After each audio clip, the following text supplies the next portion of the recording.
Caligula's court during the fall of Rome. And that's where the Democrats are driving us here in their electric car. And why don't you just get an electric car? I drive right by gas stations. Marie Antoinette version of the 21st century. It's let them drive Teslas. You know, why do you need gas? Why don't you just buy a Tesla like me? And my drunk husband, you see the mugshot of Paul Pelosi released yesterday for his.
around. Give it up for Sideline Sam. Hopefully, if you're a kid, you've already gotten yourself down here. Remember, folks, immediately after the game, there will be a jersey auction taking place on the field. The jerseys that your Salina Liberty are wearing tonight will be up for sale. Tonight's game after party will be held at the Blind Pig, the official after-game host of the Salina Liberty. Come mingle with the players and the coaches at the Blind Pig, 2501 Marketplace right here in Salina. The winner of tonight's game will be playing in the CIF Championship game next Saturday. I wouldn't normally say it, but we're going to hope Omaha wins tonight so we can have that game right here at the Tony's Pizza Event Center. So, that being said, I don't normally ask for you to cheer for Omaha, but we're hoping they win tonight against Sioux City. And then we'll bring that championship right back here. But first and foremost, we're going to take on these guys, and it's not going to be an easy feat. The Billings Outlaws. Now tonight's truck, and for the past 2 seasons, has been sponsored by Darren Lee of Long MacArthur Ford here in Salina. He has sponsored this vehicle for our Hall of Fame General Manager Francis Flax. Thank you, Darren Lee, Salina's car guy.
Bring the kids out. Bring them out.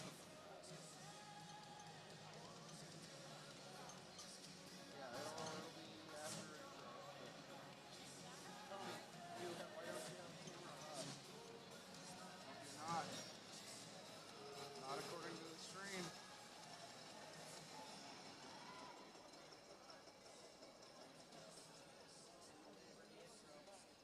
You want me to fade it? Do what? Fade it? Yeah. Okay. Sweet. So your volume's back up. And now our feature presentation.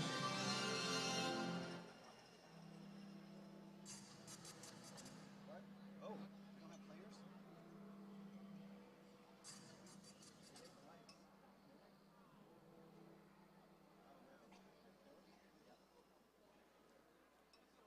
And of course, I got a little premature there, folks. We're going to bring the music. We're just bringing the kids out. Give them a round of applause. All these young Liberty fans.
Ladies and gentlemen, tonight's player introductions are brought to you tonight and every game night by the Best Western Plus Motel in Salina, your official home of the Salina Liberty. And now, let's meet your Liberty. He's a wide receiver, sponsored by Wilson & Company, wearing number 1. Give it up for D. Washington. And of course, first up,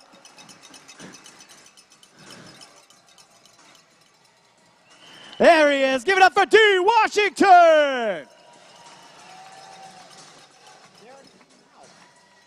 At running back, sponsored by the library, he's number 2. Give it up for Tracy Brooks.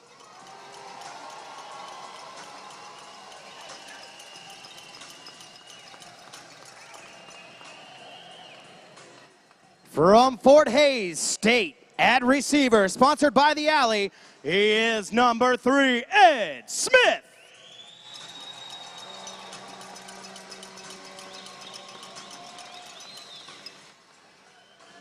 And we've got a defensive back from Victor Valley, sponsored by American Electric. Give it up for number 4, Detroit Matthews.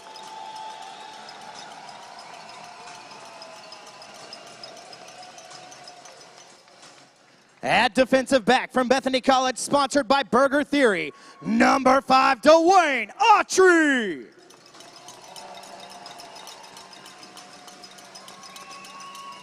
Sponsored by Lindsberg Laundry from Southeastern University, number 6, Tyrell Green. And running back from Hutchinson Community College, sponsored by Walmsley Trucking, number 7, Trey Griffin. A defensive lineman from Murray State, sponsored by Air Gas, number 8, Travis Taylor.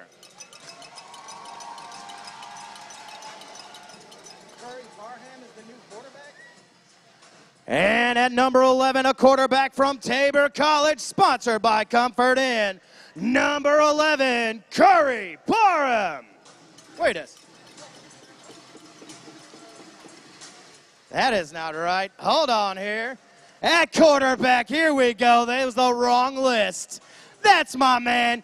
At quarterback from Midwestern State, sponsored by Solutions for Life, number 12, Javin Kilgo. We're going to have to take the last one off the list. From the University of Toledo, a defensive lineman, sponsored by Eye Care Associates, number 15, Keenan Gibbs.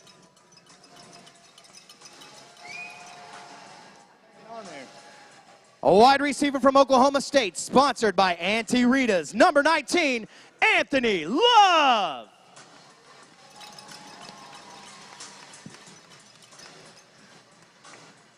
A defensive back from Central Michigan, sponsored by Valmont Industries, number 21, Evan Ray.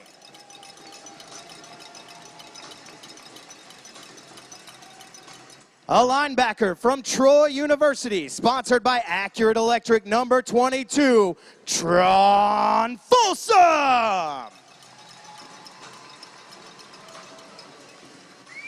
From the University of Kansas, sponsored by Weddell Financial, Robert B. Justice, number 24, Kendrick Harper.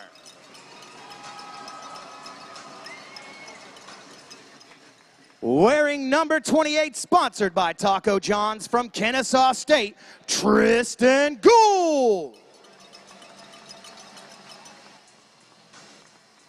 From Wesley College, a defensive back, sponsored by Salina Embroidery Works, number 33, Cole Ray Williams. A defensive lineman from Belhaven University, sponsored by TNT Auto, number 54, Isaiah Blackman.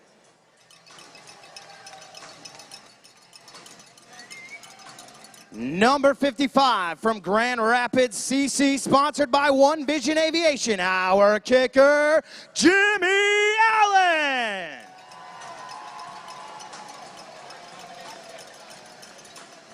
An offensive lineman from Chowan University and sponsored by the Blind Pig, number 70, Kelvin McCoy.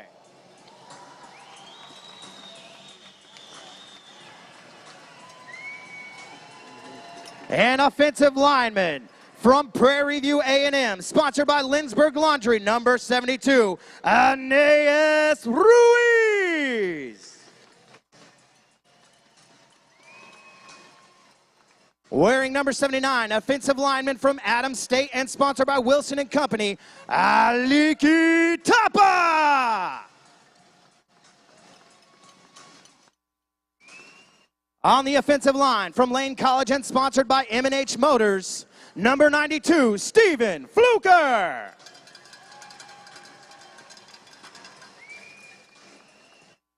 From Kansas Wesleyan University and sponsored by Kansas Wesleyan University, he's a defensive lineman, two-time All-American, number 94, Shaq Bradford. Give it up for your assistant coaches, George Martinez, Carlos Cavanaugh, and Dylan Mendocino. And of course, sponsored by Anesthesia and Associates, he's the Hall of Famer, the head coach of the Salina Liberty. Give it up for Haran O'Neal.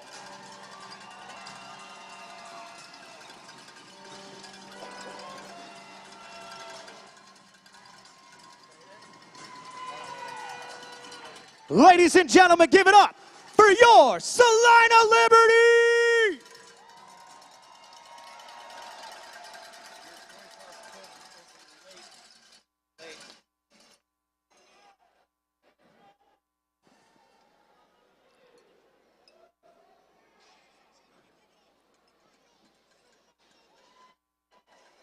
Ladies and gentlemen, tonight, Mike Wagner will be presenting the United States flag. And he's doing a great job at it.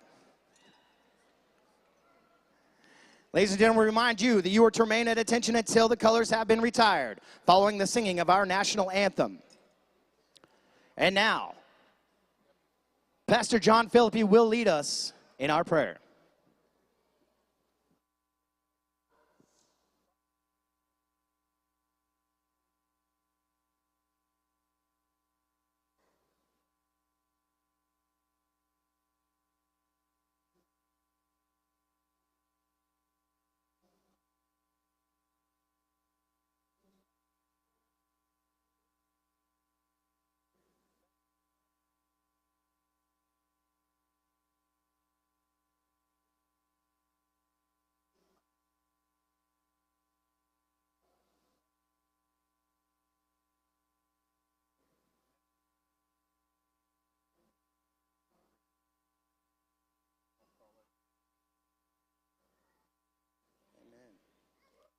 Tonight, the national anthem will be performed by Salina singer-songwriter Mr. Randy Baldwin and the Randy Baldwin Trio.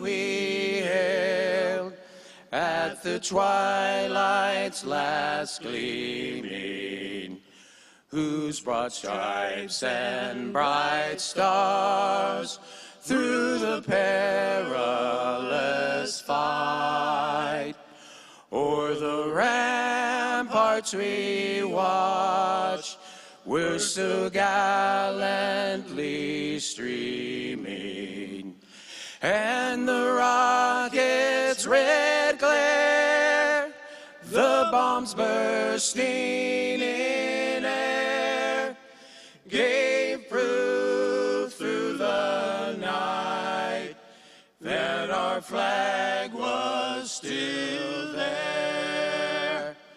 Oh, say does that star-spangled banner yet wave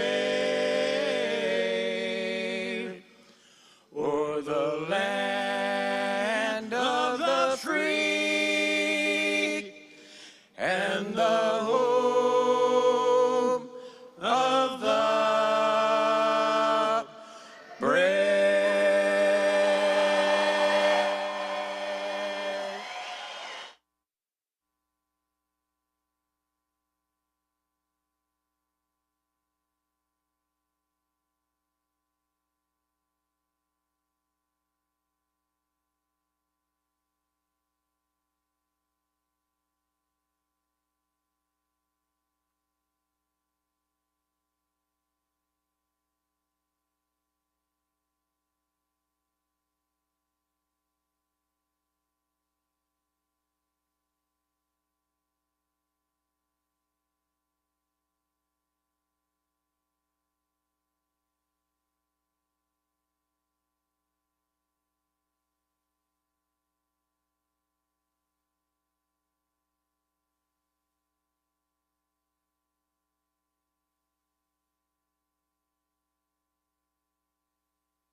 and ready to put forth our best chance to go for, a third straight national title game.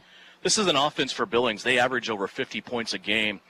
I think, though, and I think you probably agree with this, we'll find out because we've talked a little bit about this, I think what is overlooked more than anything on this team is their defense. They have some studs on the defensive side of the ball. Does it come down to protecting your quarterback? Is that first and foremost? I know the offensive line is going to be awfully important in this game specifically. And I spent a lot of time with the offensive line this week. They have arguably the best defensive line in the league. I mean, there's nobody in this league that have 3 ex-NFL ball players on it. Yeah. And then if you go even further, Denarius is their linebacker. He played in NFL. So their front four boast 4 ex-NFL ball players. There's nobody in the league. I don't think it's anybody in IFL or any indoor football that can boast that type defensive line front four in the league. So definitely that is the key to the game this week of trying to, neutralize what they're doing defensive line front, and then Denarius and what he does there at that linebacker spot. They're very special at those 4 positions. Not to say the other positions aren't special or anything, but that right there to me is the heart of their team, and I think they go as that. How they play is how that team goes. What do you want to see from your guys tonight? Obviously, you're trying to win and advance, keep this thing going. What do you want to see? What is important to you in this game? Just play mistake-free football. Don't let the pressure of the game being, to play for a national. It's a regular game. Mm-hmm. We played this opponent. We know this opponent. They know us too. They're going to make some plays, and we're going to make some plays. The key is we make the most. That's the key with me, and finish strong, understanding the assignment, which they do, properly motivated, which they are, and come out and play the sound football game that I know they can play is what it comes down to, and that's what I'm looking forward to seeing. Best of luck. We'll talk to you at halftime. All righty. Thanks again. Hey, Coach Ron O'Neill, his guys getting ready to take on the Billings Outlaws. We will have the coin toss and the kickoff right after this on KINA. Air conditioner breakdowns never happen at a good time. With same-day service, Comfort Heating and Air will get your AC up and running. We always offer free replacement quotes. Right now, we even have 0% financing options. If you're strapped for cash with less than perfect credit, no worries. Just ask about our Easy Pay in-house payment programs. Keeping your family cool and comfortable this summer, call the company that cares, Comfort Heating and Air, with locations in Salina and Clay Center. You can rely on the company that cares. We're Comfort Heating and Air. PRP, or platelet-rich plasma injection therapy, has received quite a bit of attention since its use by many professional athletes. Professional football players like Peyton Manning and Jamal Charles have used PRP therapy for sports injuries and to avoid surgery. But you don't have to be a world-class athlete with millions of dollars for this cutting-edge therapy. PRP is available to you in the Salina Pain Clinic. Call the doctors for a consultation and see if this treatment is right for you. See them at 200 South 5th in the Salina Surgical Arts Center. K4 Trailer, RV and truck accessories in Salina has been selling every type of trailer and customizing the baddest trucks in central Kansas for 24 years. Now, K4 is your local dealer for the fastest growing equipment trailer company known as Iron Bull. Plus, Sundowner's newest line of toy haulers, Blazer. K4 is one of the largest stocking trailer dealers in Kansas. K4 also services what they sell and will help you hitch and go. K4 Trailer, RV and truck accessories on West State Street in Salina and K4TrailerSales.com. You're listening to Salina Liberty Football on KINA Sports. Welcome back into Tony's Pizza Event Center. Devin Haney along with Russ Kossel. We have Brian Berner on the field. Big Sam Pretty producing and engineering back at Studio Central. Eagle Radio Salina. We are ready to go here for a semifinal matchup. The Billings Outlaws already on the field after the Salina Liberty won the toss. They deferred to the second half. And this should be a good one. Just a brief history between these two teams.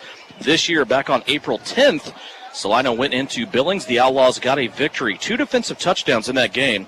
42-34. Salina leaves Billings with an 8-point loss. It was their first loss of the season.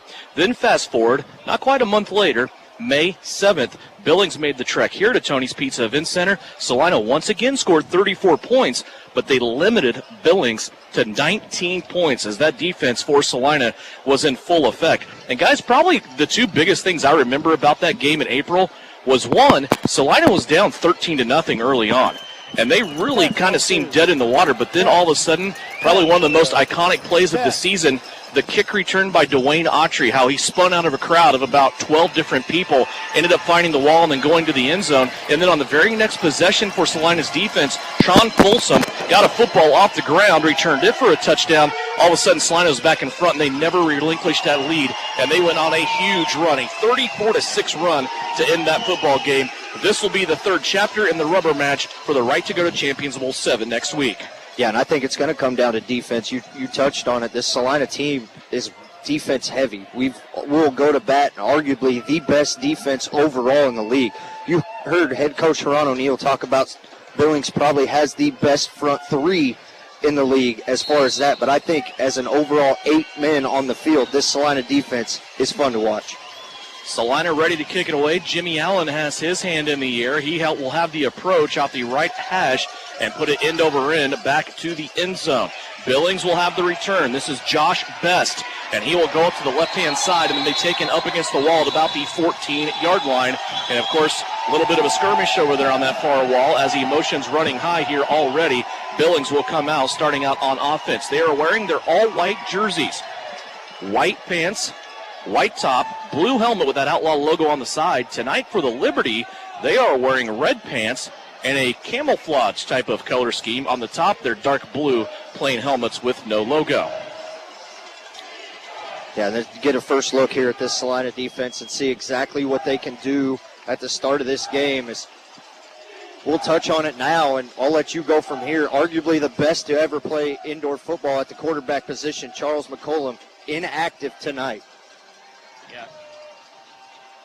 Coach Ron O'Neill says he may be one of the best to ever do it in the indoor game. And automatically right away here, we're going to have a little stumble in beginning this game as this crowd here getting into it, Tony's Pizza Event Center.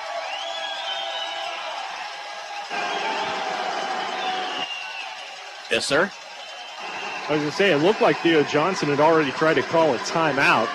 Now they're going to reset the play clock. A lot of confusion on the offensive side right now of the Outlaws. So Outlaws coming out ready to run their first offensive play. They will start the first drive of the game here at the 14-yard line. It will be quarterback Jamario Benson.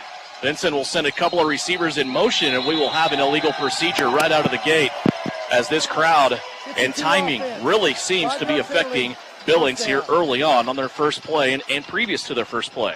And if you're watching this game on YouTube or listening on KINA, we're going to explain this to you. This arena, the Tony's Pizza Event Center, holds a ton of people. You probably have more numbers than me, but I just noticed on the side we're at is much fuller this week than it has been in weeks past. With the football setup, it's still about 7,500, 8,000 people. And it can rain down. The sound goes from the rafters all the way to the field, and it can get loud in there. There's three receivers again on the right-hand side. Looked like they were offsides procedure-wise. And then Jamario Benson has to scramble out and go to the left, and he is going to be taken down and corralled by a host of Salina Liberty defensive players led by defensive back Tyrell Green. Green is out there holding down the corner on one side. Kendrick Harper, the former Kansas Jayhawk, on the other end. Right in the middle, Dwayne Autry. Along with Dontre Matthews, Tron Folsom is your linebacker in that Salina Liberty defense. And then when you look at the front, it is Shaq Barrett, the former Kansas Wesleyan product. Also Keenan Gibbs. And then on the right-hand side, it is Travis Taylor. Billings, second down and 14 after a 1-yard gain. After on 11, here's a flag on the play. Benson looking, pats the football several times. Nearly picked off by the linebacker Folsom. And a flag on the field. We'll have to check it. Rush, you think it may be illegal defense? Yeah, and it may be, when a flag comes out like that quick and the play does not stop, it's usually not on the offense, and they're looking for numbers on the far side. And I don't know, maybe they're going to talk to Ron O'Neill right now. It looked like they were signaling illegal defense. Yeah, and we'll go back to this fact here after we get this play, Devin, but Jamario Benson at the quarterback spot played a key role in this Liberty loss up in Billings, and after this play, we'll go in more into detail on that. So the 5 yards that they lost via the procedure penalty, they will get it back here on an illegal defense on the Salina Liberty. Now second down and about 8, as that ball now via the penalty will go to the 16-yard line. Benson, two receivers on the right-hand side in motion. He will give it to the running back, and this will be a free pass for a first down as the running back for the Billings Outlaws comes all the way over to the right-hand side and ends up getting a big chunk of yardage there for the Billings Outlaws. That is Troy Evans Jr. Yeah, and just a great read right there by Benson. Held that as long as he possibly could. And go back to that fact, Benson played a key role in that loss for Salina. Had that late interception off of Tyree Adams as he was hit, as he was thrown in his own end zone to flip-flop that game in Billings. Two guys in motion now in the slots. They're going to turn into blockers. They go back to Evans Jr., and he will trip his way across the 20-yard line, dive down to about the 17-yard line, and that will be a gain of about 7 on the play. Second down, and, well, they're going to back him up now and say it's about 5. Second and 5 coming up. That looks like it's Denarius Antone. Okay. Got him listed as a linebacker. That is their main linebacker, yes. And that is exactly who carried the ball on that possession. Two running backs in the backfield. So they have Denarius Antoine and also Troy Evans Jr. on offense here. Antoine still stays in the backfield. He's going to carry it again. Little stiff arm this time as he meets initial contact, but he's going to bully his way inside the 10-yard line to about the 7. So maybe a wrinkle here that the Liberty not expecting, Brian. Well, and that's one thing. You look, a lot of the effort, at least that I was focusing on, is Laughing House, who's pulled out wide. They're running away with a big linebacker, a running back, to try to go away from Laughing House's area where we're trying to overload. Love to give you a size on Denarius Antoine, but not a complete roster submitted here by Billings prior to the game. We don't have that. He is a big guy, though. That's really all that needs to be said, that he will take it to the 5-yard line. Then he is going to be collided with hard at that time by his counterpart at linebacker, Tron Folsom. Also, Dontre Matthews coming up in there as well. And once again, this Salina Liberty defense put in inside the red zone now at the 5-yard line, and countless times have been able to stand up, but they have not seen a running back the size of Denarius Antoine. Second down and goal at the 5. Billings knocking on the door of the red zone here early on. It's the opening drive. 3 wide receivers on the left-hand side. They'll run away from that. Quarterback Benson looking for space, and he is going to be brought down for a loss on the play. He'll lose about 2 depending on the spot, and that'll bring up now third down and goal from about the 7.5. Yeah, and a great job right there by Travis Taylor coming from his far right end position to really kind of went unblocked and went lateral down the line of scrimmage to make a great tackle. Got the Marine Corps in the house. They are up on their feet ready to cheer on the Liberty defense for this third down play. It's third down and goal for the Billings Outlaws from about the 7.5-yard line. Benson, 2 wide receivers, 1 on each side in motion. Now here comes the blitz. Benson has to get away. Trying to do, though, he will get hit by Keenan Gibbs from behind, and he is taken down at the 6-yard line. Good penetration that time by the Salina Liberty defense, and a fourth down decision coming up. And Coach Theo Johnson for the Outlaws looks the other way, and he is going to go to Jimmy K. Jimmy Kalzowski will come in, and this is maybe one of the biggest adjustments for the Billings Outlaws between the first 2 games and this game here is Jimmy K coming in at kicker, Brian. Jimmy's one of those veterans of the league. With Wyoming last year's kicked at Omaha, kicked at Billings in the IFL. Hadn't seen much action this year because of a lingering injury from last season. Came in the last week, was his first go. Leg is fresh, mind is ready. He feels he's very comfortable going in. 22 yards blocked. Salina has it blocked. All the way back. Friendly bounce. Liberty still chasing. It's going to be still bouncing inside the 10. Kick to the 5.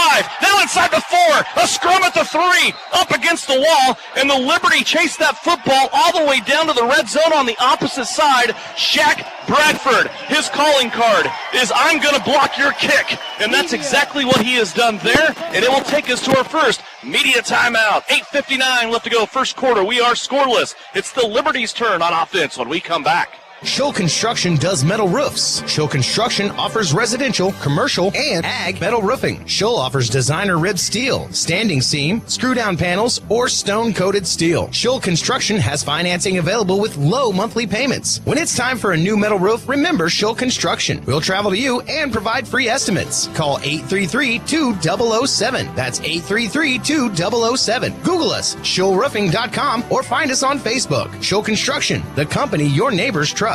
This is a great time to get your business ready for summer with BizSwag in Abilene. Get your logo in front of potential clients and add a personal touch to koozies, coolers, hats, and t-shirts. Plan for wedding season with save the dates, invitations, koozies, and cups for that special day. Need help or suggestions? Give us a call. There are hundreds of things that we can utilize to market your business or event. At BizSwag, we are passionate about promotions, and promoting your business is our business. BIZSWAG. See us on Facebook. Your quote is free. Air conditioner breakdowns never happen at a good time. With same-day service, Comfort Heating and Air will get your AC up and running. We always offer free replacement quotes. Right now, we even have 0% financing options. If you're strapped for cash with less than perfect credit, no worries. Just ask about our Easy Pay in-house payment programs. Keeping your family cool and comfortable this summer, call the company that cares. Comfort Heating and Air, with locations in Salina and Clay Center. You can rely on the company that cares. We're Comforts Heating and Air. You're listening to Liberty Football on KINA. This series so far between Salina and Billings has been littered with big plays on special teams and on defense, and potentially one just came up there. It went from a potential scoring play for the Outlaws, but the field goal was blocked by Shaq Bradford, who just happens to be our halftime guest on the Precision Electric player profile. And then that ball was chased, kicked, batted, bruised all the way down to inside the 5-yard line. And that is where the Salina Liberty are waiting to start their first drive of the game here with a short field, as we are almost halfway through the first quarter and we are still scoreless. And Billings has not seen Tracy Brooks at all this year. Mind you, Tracy got hurt in that second game of the year. Like the first drive, the second play, maybe he had the ball where he broke his wrist. And it was a bad injury. He had a severe surgery, a nasty scar from his surgery, and now he is back. And they want to put Denarius and Antoine in at running back for them to try to make size. And I think I would go TB2 all day in this situation. They also have not seen Javin Kilgo since he has became the starter for Salina when Tyree Adams went to the Canadian Football League. Was D. Washington here for either one of those games? He might have been here for the home game. The second game in April, it would have been D. Washington's second game with the Liberty. They're going to line up here. D-Wash will be in the slot on the right-hand side. He will be in motion. Fast Ed is back. He's on the left-hand side. They're going to fake it to Tracy Brooks, and here's a fumble. Billings is going to take it back. And as I said, big plays on defense and special teams have set the tone. And now Salina has it back here, Brian. I cannot see against the wall. You take it.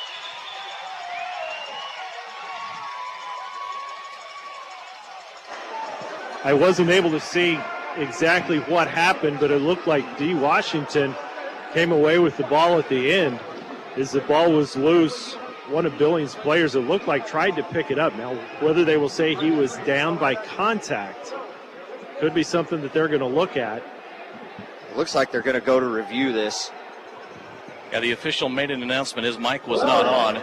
But basically, it was kind of a read option play. Kilgo brought the football out of the belly of Tracy Brooks, got hit. Right when he did that, ball popped straight up in the air. Looked like Billings had it recovered. They were starting on their return, and then maybe that got stripped and then came over here against the wall. Now the officials are going to review what all happened there in that sequence of events and talk about what we should do from here on. But the Salina offense stays on the field. The Billings defense stays on the field. And it also has us a chance to remind you that the other semifinal game is coming up, and it's scheduled for a 7:05 start at Tyson Events Center at Sioux City, Iowa, and that will be the I-29 rivals, the Sioux City Bandits and the Omaha Beef. The schedule makers were able to save Omaha a couple of times this season by not scheduling Sioux City. The two teams that are closest in proximity travel-wise, they only played once in the regular season. Now Sioux City has a chance to either erase Omaha off the board and get them out of these playoffs, or Omaha can get a win back. Sioux City won the first meeting of those two teams, the first and only meeting in the regular season, but it was a wild, wild game. at Tyson Event Center, as they usually are between those two rivals. Yeah, they always put on a good show between the two of them. And last year, almost the exact same setting as we're in, Salina hosting the semifinal game, different opponent, this year being Billings. And I think, Devin, we maybe expected these 4 teams probably to be the ones at the top of the board. Maybe not where they fell. The only team that cannot host Champions Bowl next weekend is Omaha. They're going to have to go on the road to Billings or on the road to Salina if they win, if Salina and Billings win. Yeah, they will be on the road next week regardless. If Sioux City wins that game against Omaha, they will host because they are the number 1 seed. If Salina wins this game here, they will host if it's Omaha. If Billings wins this game here, they will host if it's Omaha. Otherwise, it's going to be, because as you said now, Omaha's the only team that cannot host the game. And when you look at it too, traditionally in the way that teams are probably, I don't want to say secured, but definitely they have a sense of security about them. The top 3 in the CIF, without a doubt, is Sioux City. They're still working on the tradition and the groundwork that Bob Scott laid as an owner, and also Irv Strobring as head coach and his coaching staff. They are ultimately where it's at. You got Omaha on there. Great community backing. They do things that other people are unable to do, so to speak. You have the Liberty. They are right in there as well. They have been in the last 2 championship games, working for number 3 in a row.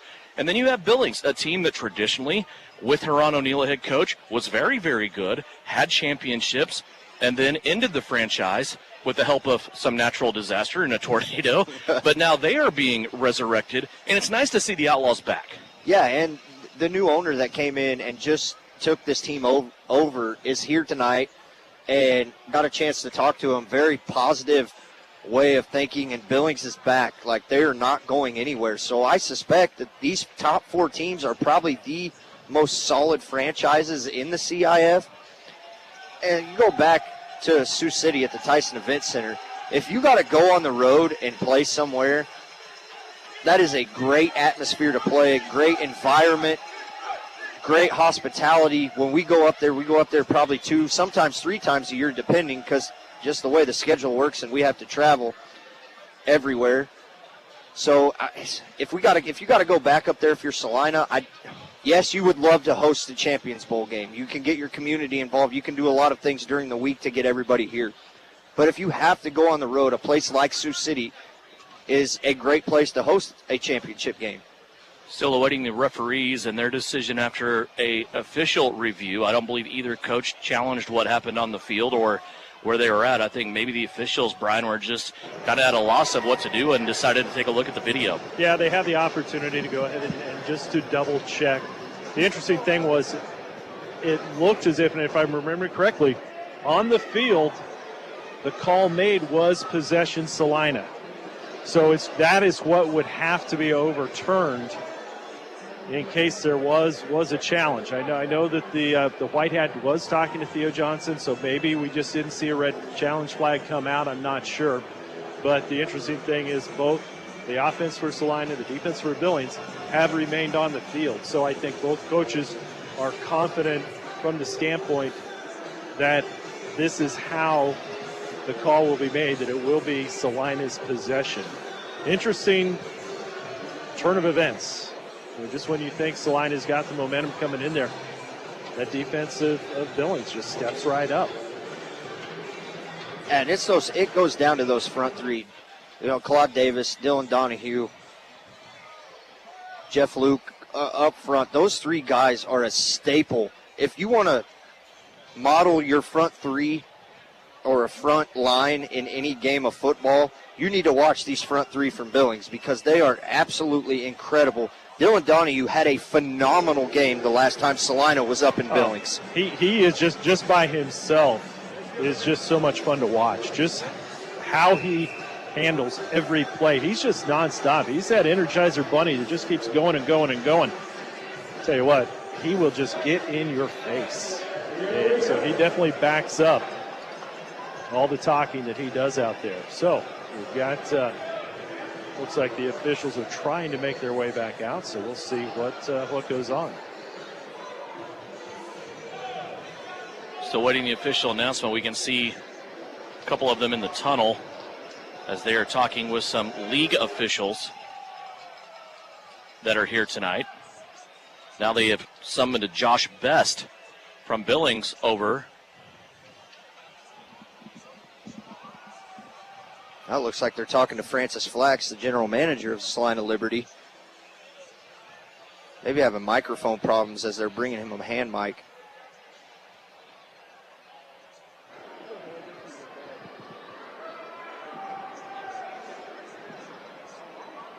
Ruling the field was a fumble recovered by Billings, but they didn't possess it, and Salina got the ball.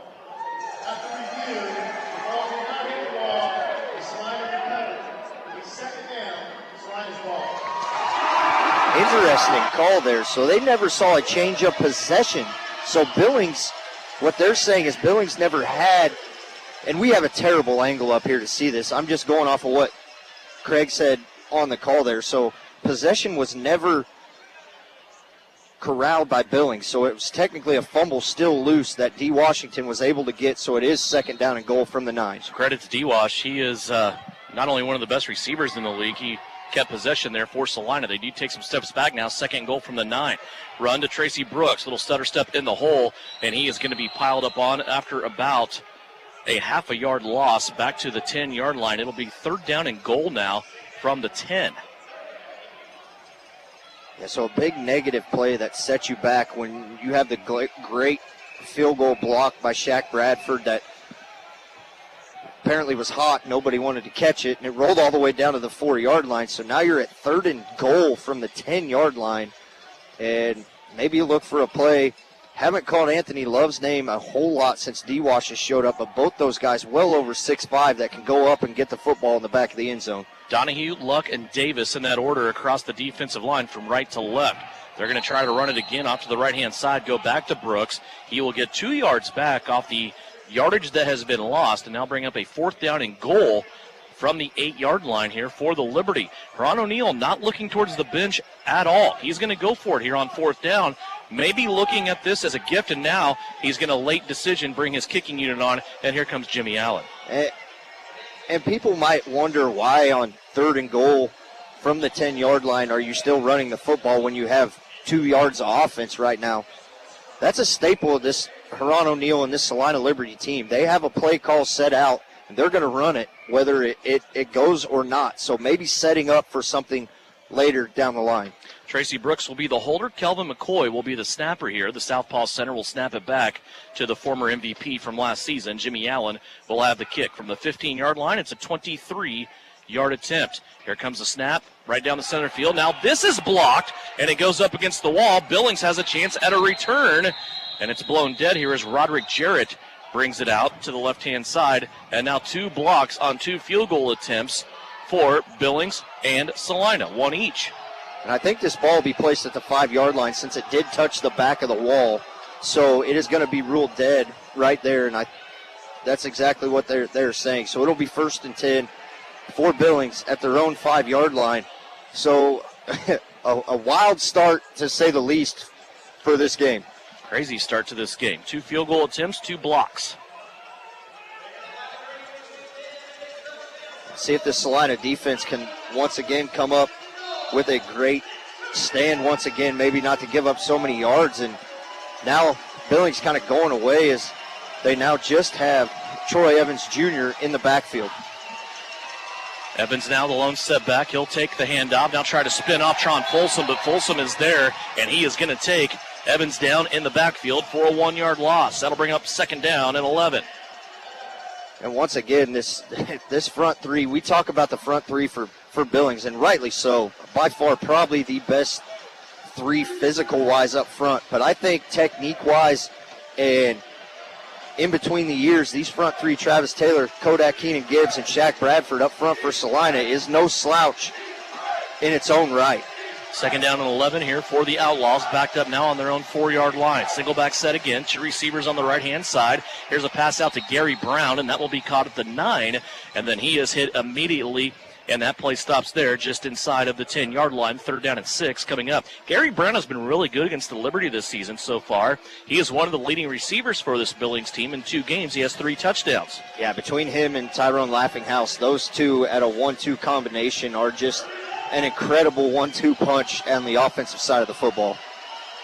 Benson now will have an empty backfield. He'll empty it out. The slot receivers will be in motion as they go a total of 4. It's 2 by 2 on each side. Here comes the heat. Benson being corralled. He gets away from the first Liberty attacker but cannot get away from the other group, and he is going to be taken down after about a half a yard gain. That'll bring up 4th down and 5. And that was a 2-man rush by Shaq Bradford and Travis Taylor on the outside. Keenan Gibbs kind of dropped back, just hung around right about the line of scrimmage, and as soon as Benson was able to be corralled, then Keenan Gibbs came up to finish that tackle. I think maybe the Liberty defensive line, who's really pretty good anyway, maybe they got tired of hearing about how good Billings' defensive line was this week.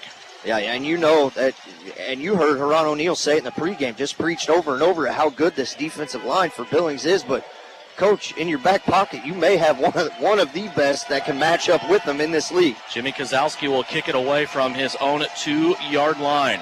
It is a 56-yard attempt, and this kick's going to be short and returnable for Dwayne Autry. On the run at the 10, 15, 20, looking towards midfield. Now he needs a couple of blocks, puts a hand down on the turf, and he'll make it to the midfield 23-yard line.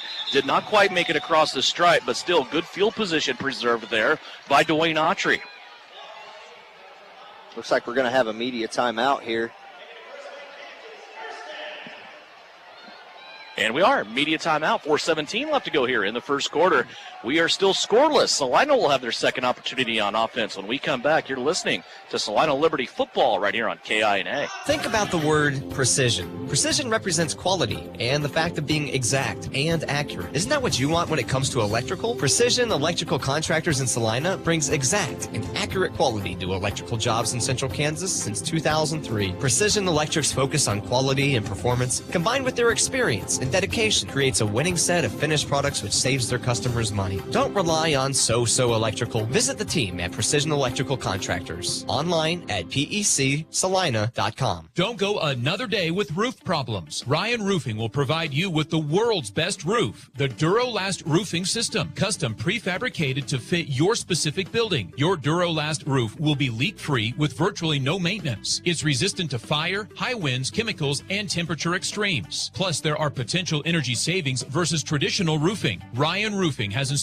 over 10 million square feet of Durolast roofing. Trust Ryan Roofing to solve your commercial roofing needs. Call for a quote today, 825-0475. PRP, or platelet-rich plasma injection therapy, has received quite a bit of attention since its use by many professional athletes. Professional football players like Peyton Manning and Jamal Charles have used PRP therapy for sports injuries and to avoid surgery. But you don't have to be a world-class athlete with millions of dollars for this cutting-edge therapy. PRP is available to you in the Salina Pain Clinic. Call the doctors for a consultation and see if this treatment is right for you. See them at 200 South 5th in the Salina Surgical Arts Center. The Liberty plays here. Salina's sports station is KINA.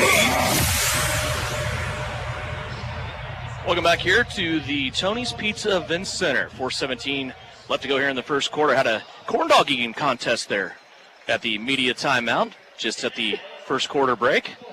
I'm sure that's going to bode well for both those participants later in the night. Throw a couple brews on top of that and see how it goes. I think there was the spicy corn dog eating contest that they had going on down there. Let's hope not. Liberty will have the football back. This will be their second possession of the night so far. It's been an eventful game. A couple of blocked field goals, one on each side. Also a fumble that wasn't a fumble because the team that recovered the fumble couldn't secure the fumble. So the team that fumbled originally got the fumble back.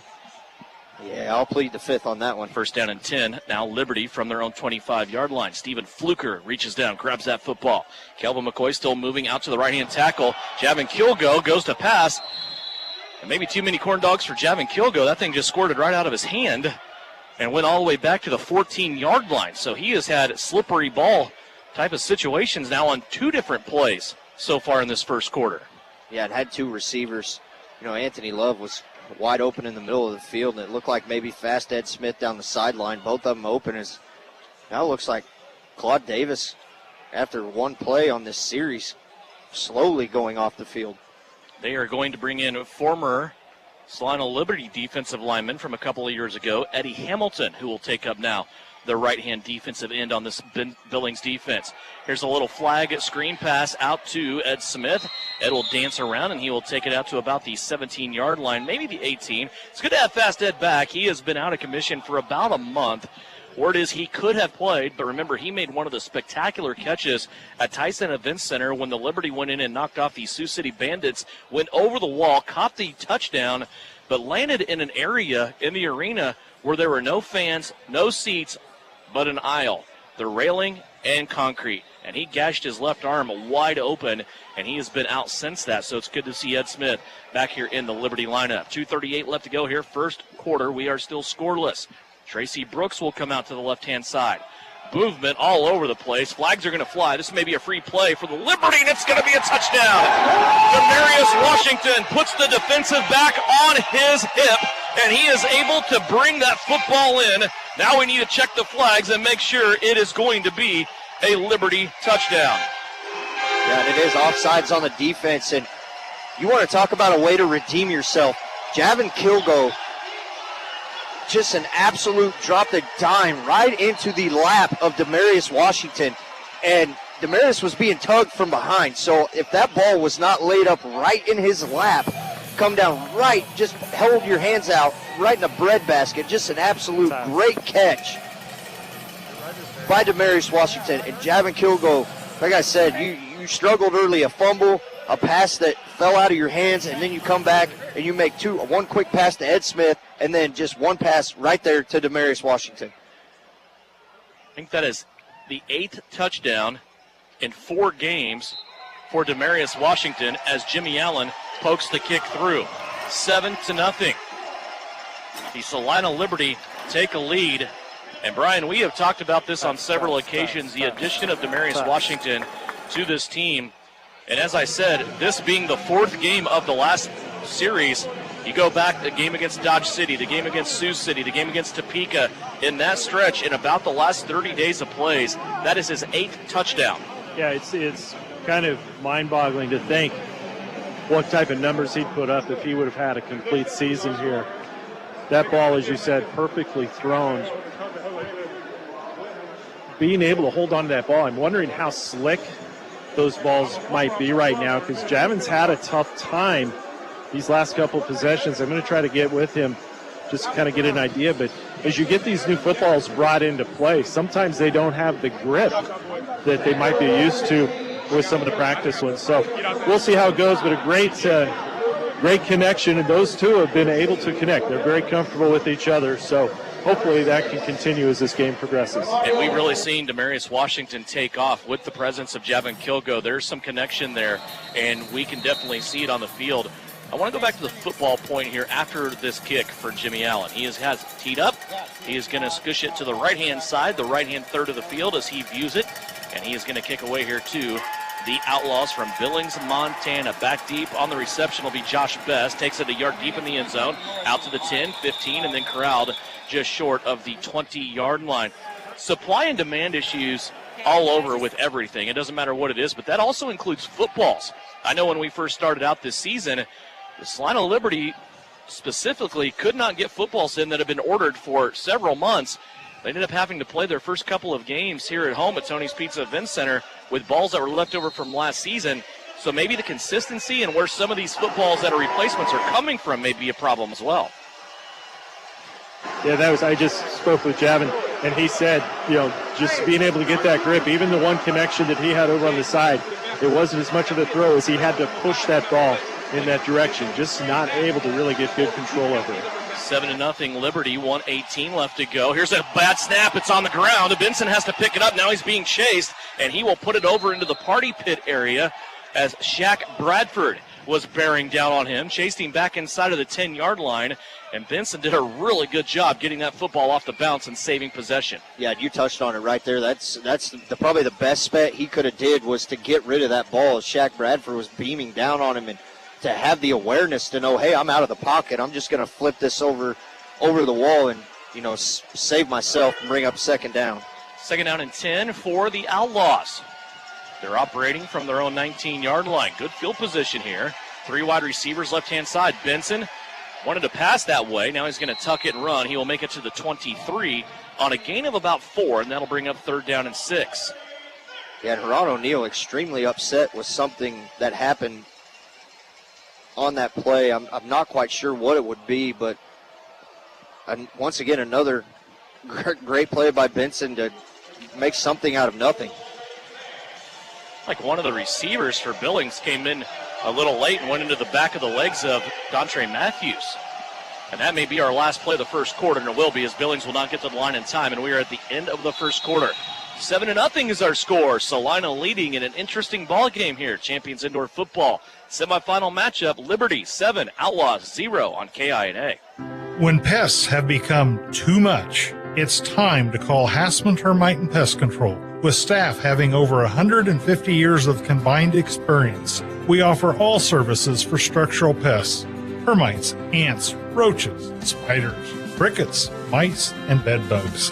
In our 60th year of our family serving yours, give us a call or visit us on the web at hassmantermite.com or see us on Facebook. Summer is here and we have your beer at Salina Wholesale Liquor. The best variety of ready-to-drink cocktails, seltzers, and everyday beer specials. We always have great deals on case orders and 15% off for Wine Wednesday and 5% discounts for Craft Beer Thursday. Grab your favorites or try something new, and don't forget the ice. Save big now at all 3 locations in Salina: at Sam's Club, off 9th Street behind Cadova, and on the corner of Iron and Ohio. We have better prices, we're cool and quicker. Salina Wholesale Liquor. You're listening to Salina Liberty Football on KINA Sports.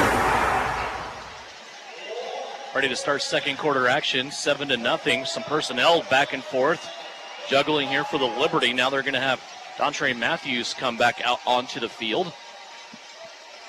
3rd down, and a big 3rd down here. It's 3rd and about 4.5 for the Billings Outlaws. They have the football on their own 24-yard line, just short of the midfield stripe. 7-0 Liberty is our score.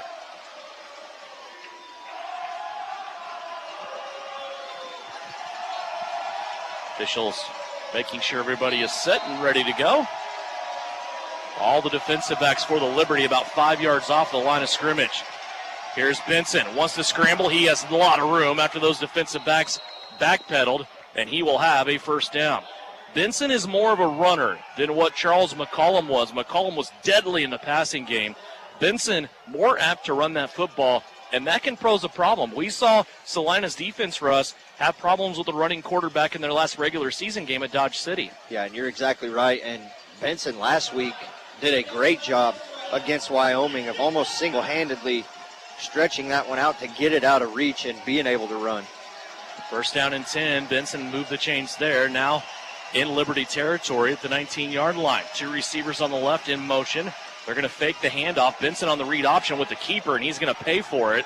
A big hit there. Dontre Matthews got hit in the back again, and he is protesting again. This time coming into the back legs of Dontre Matthews was Josh Best. Back judge did throw a flag, so we'll wait and see what it says.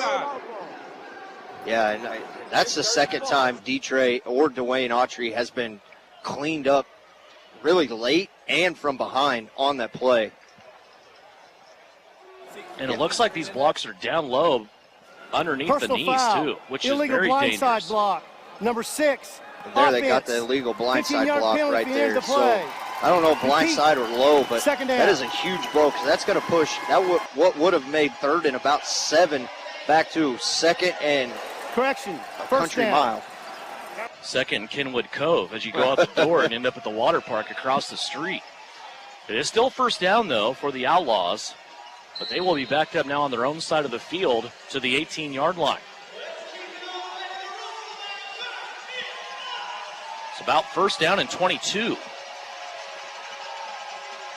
Benson has his work cut out for him. He's going to put 3 wide receivers on the right-hand side. The 2 inside guys are in the slot. He'll go to the outside man, Gary Brown, at the 24, and they'll get a good chunk of that yardage back. It's a 6-yard gain, Benson to Brown, and they're back to the 24-yard line, right short of the midfield stripe. 13:39 left to go, second quarter. 7-0 is our score. Salina leading Billings here in this semifinal matchup.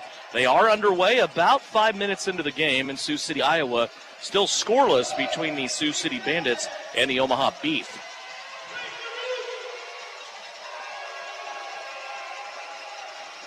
Here's the second down play. Vincent drops back, clean pocket, dumps it off on the screen. Here comes the running back out of the backfield, and a nice little play there, Troy Evans Jr., as he's able to get back to the original line of the scrimmage, +1, and it'll be 3rd down and 9 now for Billings. So back manageable after they dug themselves a little bit of a hole there after that big penalty. Guys, 3rd possession, though, right now for Billings. I do not remember that they've even targeted Laughinghouse yet. I didn't get you there. PA was all over you. Yeah, and Benson kind of been running for his life and not able to sit in the pocket and throw the football. 3rd down and 9. Benson now will put 2x2. Actually, no, one running back in the backfield over the middle of the field. And it's batted out of there by Dontre Matthews. The Predator stopped the football through the right. They were going for Gary Brown. Brown would have had a shot at the first down where he caught the football. He would have been about a yard short, but probably could have turned to get it. That's going to bring up 4th down and 9 now, Brian. Yeah, what I was going to say before was throughout this game yet, this is like what the 3rd possession that Billings has had. I don't remember that they've even had a target yet to Laughinghouse. He's one of the go-to guys that they've always gone to Brown as the primary target. So Tyron Laughinghouse has also been equally effective as Gary Brown in this series through the first 2 games of the series. Both of them have 3 touchdowns. Yeah, and I think you're right. Gary Brown would have got a touchdown right there, or a touchdown, a first down, because Detre's momentum taking him so far away from the play, he would have been able to get it. Jimmy Kay on for the Outlaws. He's going to kick it from the 25. It's a 33-yard attempt, and he will pull it to the left and come up empty. That is the 5th missed field goal for the Billings Outlaws against the Salina Liberty just this season. 7-0. Salina continues to lead with 11:33 left to go. Now they will take over at their own 5. And once again, the defense comes up big right there. You know, finally was able to get a call on the blindside block or low block, and Salina they'll start it now at their own 5-yard line, being the ball cleared the wall. So see, maybe after that pass that Javin Kilgo had, that was an absolute dime and a great catch and a great body control by D-Wash, and see if maybe now he is settled in and now this Liberty offense can go to work. Liberty starting out here at their own 5-yard line. Anthony Love will come out to the right-hand side. He will have a receiver in the slot with him. Also the left side receiver in motion as well. Tracy Brooks gets the handoff. A little bit of a momentary pause there by Tracy Brooks, and then he mashed the accelerator down, was able to get back to the line of scrimmage with guys flying all around him. Eddie Hamilton is still in there. This time he's on the left-hand side of the defensive line. It still looks like Luke is in the middle as Jeff will be over the ball, and then Dylan Donahue is on the right-hand side this time for the Billings defensive lines. Still no Claude Davis after that one play. He's over there kind of on the sideline without his helmet. Here is Javin Kilgo. A little screen play out to Love on the left-hand side, and we're going to have a couple of flags over there and a Liberty player down. And the Liberty might get tagged with a bad block here. Yeah, that might have been Kelvin McCoy coming out, trying to lay a block on. It looked like Denarius Antoine over there on the far side. Number 70 offense. Half the distance goes to the spot of the illegal foul. block in the back against Kelvin McCoy. So that'll take the Liberty back half the distance to the goal, 2.5-yard penalty. Sioux City Bandits have scored at the Tyson Event Center with 9:23 left to go in the first quarter. Sioux City leads it 7-0. So really no loss right there, is that they're only going to have it as a 1-yard loss, it looks like, on that penalty. 2nd down and 11. 3 wide receivers on the right-hand side for the Liberty. Little pump fake there by Kilgo. Now he's going to fire it out to the right-hand side as the pass completed out to Anthony Love, and he is close to a first down. Boy, Love did a great job there, Russ, fighting his way down the right-hand side wall and making it very, very close, about a length of a football away from the first down stick. Yeah, A-Love right there caught the ball, took 1 half step, and then floored it to get about another 3 yards and ran through contact to bring up third and manageable. Third and less than a yard for the Liberty here. They'll snap it from their own 14-yard line. Fluker with the snap. Fake pitch for Kilgo. Wants to pass down the center of the field. Fast Ed wide open at the catch of the 10, and it's going to be cashed in. Fast Ed Smith just burnt this Billings defensive secondary, and Javin Kilgo laid a lollipop right in his breadbasket. If you are these receivers, Brian, I'm going to send this down to you. If you're these receivers, how nice is it to have a quarterback that you know if I'm that wide open, I'm just going to drop it right into you? Well, and he did such a good job. He kind of got that snap. Looked like there was just a little hesitation, pitch almost. That allowed Ed just to get free in that secondary. Like you said, it was just a spot-on pass. A great run by Ed Smith. Javin Kilgo, another great pass attempt down to get the touchdown. 2 on the board tonight for him. Calvin McCoy will snap it back to Tracy Brooks. Extra point will be placed down for Jimmy Allen. A little bit of a high snap, and it's blocked again. Jeff Luke got this one. Ball is free, and Stephen Fluker is going to cover it up and protect that football. So 8:35 left to go here, and we have a media timeout. The Salina Liberty strike again. This time it's Kilgo to Fast Ed Smith, and it's 13-0 our score. Salina leading Billings here in the second quarter on KINA. K4 Trailer, RV and truck accessories in Salina has been selling every type of trailer and customizing the baddest trucks in central Kansas for 24 years. Now K4 is your local dealer for the fastest growing equipment trailer company known as Iron Bull. Plus Sundowner's newest line of toy haulers, Blazer. K4 is one of the largest stocking trailer dealers in Kansas. K4 also services what they sell and will help you hitch and go. K4 Trailer, RV and truck accessories on West State Street in Salina and K4Trailersales.com. Salina Regional's Orthopedic and Sports Medicine is your home field advantage. Our physicians include sports medicine physician Dr. Matthew Pyle, along with orthopedic surgeons Drs. Travis Rump and Todd Riley, plus an A-team of certified athletic trainers and physical therapists. We're ready when you need us to help prevent injuries, enhance performance, or to heal through surgery and rehabilitation. For area athletes to weekend warriors, the home field advantage starts at Salina Regional Orthopedic and Sports Medicine. Oh my, what a fresh smell, and this entire place is so clean. You would never guess our friend here is talking about a porta potty. Not just any porta potty. This is a portable bathroom from Salina Septic Service. Salina Septic Service is changing the game with higher standards of cleanliness and service. Porta potties don't have to be gross, so don't accept any less when you can have the best from Salina Septic Service. Now serving Hutch, McPherson, and the Gray Bend areas. You're listening to Liberty Football on KINA. 8:36 left to go here in this game. Salina Liberty leading over the Billings Outlaws, 13-0. Also a score update for you from Sioux City, Iowa. The Omaha Beef now have scored, and they've evened that contest up with 8:11 left to go in the first quarter. It is 7-7. Again, the winner of that game will get the winner of this game next weekend in Champions Bowl 7. It's been slated for a Saturday game 1 week from today, and I know that all depends on arena availability and who did their jobs and secured the arena. I know if it is here in Salina, Tony's Pizza Event Center is good to go for a 6:35 kickoff next Saturday on June 25th. I cannot speak for other arenas. And as you said, Omaha is the only team out of the last 4 that cannot host. Here's a high, lazy kick that falls down at the 5, and now a big return by the Billings Outlaws. Josh Best putting his best effort forth as he will get it all the way into Salina Liberty territory, and the Billings Outlaws will have a short field here as they start out at the Liberty 19-yard line. Yeah, and this is something we haven't seen really, as Jimmy usually is a squib kick guy and gets down the field and just lets it bounce, and all 3 kickoffs now have been high. The first 2 were deep, about 3 yards deep in the end zone. That one just hung up in the air forever and was caught at about the 10-yard line. So great field position starting out for Benson and the Billings Outlaws.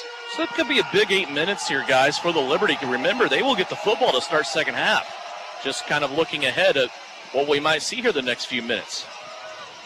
Also remember, though, the last meeting between these two teams, Billings had a 13-0 lead here at Tony's Pizza Event Center. Here's Benson trying to run the read option.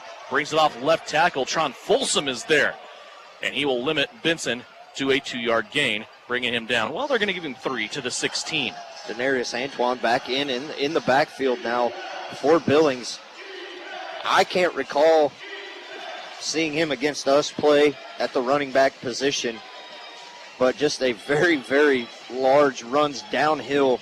I mean, he's a middle linebacker, let's be honest, but he runs hard and downhill. He is still in the backfield, left hip of Benson. He will take the handoff this time, put his head down, and crawl his way to the 12-yard line. What a great effort that time by Denarius Antoine, as he goes all the way down to about the 12-yard line. It's now going to be 3rd down and 4. But if you're Salina, and as good as your run defense has been really all year, you can go back into last year and go into this year with the new additions that are here in Salina.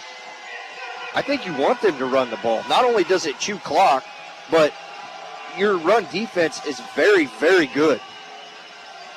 3rd down and 4 for the Billings Outlaws. 2 guys, 1 on each side in motion. Benson wants to pass. It's batted down at the line of scrimmage. Was that Folsom that got a hand on it? Was Tron coming in, or was that Keenan Gibbs? No, I believe that was Tron Folsom coming up the middle right there and pulled up a little bit, seeing Benson wanting to throw the football and able to get his hands in the air. And Dwayne Autry in the backfield kind of was like, that thing hung in the air forever. I probably could have intercepted that. Yeah, it kind of fell in his area as he is having pleasantries right now at the Billings bench. Making friends. He hasn't seen him in a while. Yeah, it's been, about a month. 4th down here for the Outlaws. 4th down and 4. Here's the give. And it's going to be stopped. Denarius Antoine that time trying to get to the line of scrimmage. He was hit awfully early and still almost powered his way to the 1st down spot. I think you might have illegal defense on this. Usually where the head linesman throws the flag right there, you might have illegal defense. I'm not sure exactly what they're wanting. It's 4th and 4, so a 5-yard penalty would do it. There's no foul for illegal defense. There is no foul for illegal defense. 1st down. And did stop him short. Wow, turnover on downs here with 6:03 left to go in the 3rd quarter. So a good job there by the Liberty defense. Yeah, like I said, if you're going to run the ball, I think it's going to play into this Liberty hands, as their defense has done great. And not sure exactly what happened over here in the Omaha-Sioux City game, but Omaha now jumped up quick, 14-7 with 2 quick touchdowns. As you said at the onset, it's almost a Twilight Zone situation where last year, about this time, we're sitting here. Salina was playing Dodge City. Sioux City was playing Omaha. Omaha goes in, beats Sioux City at Tyson Event Center. Salina beat Dodge City. Salina hosted Omaha here at Champions Bowl. Here's the pitch out, left-hand side. MVP Tracy Brooks into the 2nd level, puts his head down to the 15, and will get 5 yards. And that was an absolute great block by Kelvin McCoy on the left side right there to stay with Dylan Donahue and able to stay engaged with him as Donahue tried to swipe his hands off. Got one. Kelvin able to keep one hand on him to free Tracy to get by him. 2nd down and 5 coming up as the Liberty operate from their own 15-yard line. Here's the pitch out now to the right-hand side. It is Trey Griffin into the game this time. And Trey had his face mask jerked around, and everybody seemingly saw it except for the officiating crew. Yeah, I'm pretty sure everybody in the arena were 100 yards away from the field and obviously could see his head get turned right around right there, and everybody in the arena saw it. But nonetheless, it wasn't called, so it'll bring up 3rd and about 2-3 yards. Trey Griffin getting the call, not Tristan Gould today for the Salina Liberty. Coach O just likes the explosiveness that Trey brings in. He is still in there now on the left hip of Javin Kilgo. It's 3rd and short, 3rd and about 2 yards. Here is the fake end around to Ed Smith. Kilgo now in some trouble. He's going to unleash it down the field. It's a jump ball, and it's going to be picked off. And then the momentum takes the defensive back into the end zone. It is former Liberty player Brashawn Stewart with the interception. And they will bring this out to the 5-yard line where the Billings Outlaws will take over from there. Yeah, and Javin Kilgo put that one extremely right on himself right away, and if he wasn't going to put him on himself, head coach Ron O'Neill was the first one to tell him, I'm going to put that one on you as well. Well, and let's be honest here, you appreciate looking downfield. That's one of Kilgo's specialties, is when things heat up in the pocket, he keeps his eyes downfield, but he could have easily ran for that first down too. Yeah, I think you're exactly right. You got to know down and distance situation as you're 3rd and short. He had 15 yards in front of him and probably 5 yards in between him and the wall. Could have just planted that right foot and turned up. So now this Liberty defense back out up there, and we see this defense play a lot because the Liberty offense does not put sustained drives together. If they're going to score, they score quick in long plays. Timeout. The defense is Billings, out there for a long time. First charge of the half. Looks like we're going to have a timeout by Billings. Looks like Billings will be charged a timeout here, Brian, because they're having some equipment issues, mainly with the helmet of their big offensive lineman, Anthony Jackson. Yeah, they're out there trying to work to see if they can get that helmet fixed. But they'll take advantage to take the timeout, try to regroup, and get some type of drive together in the final 4 minutes here of this first half. 13-0 Salina, 4:06 left to play here as we work our way towards the end of this half. And so far, this Liberty defense has been game for this Billings offense that comes in without Charles McCollum.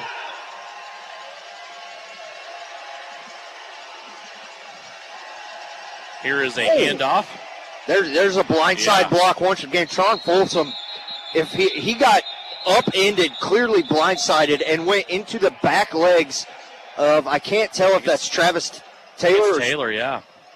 On the far side of the field, just an absolute, for lack of better terms, a severely dirty play. Yeah, this isn't good, and I don't know what the thought process here is of the Billings Outlaws. We did not see this out of them in the first two games.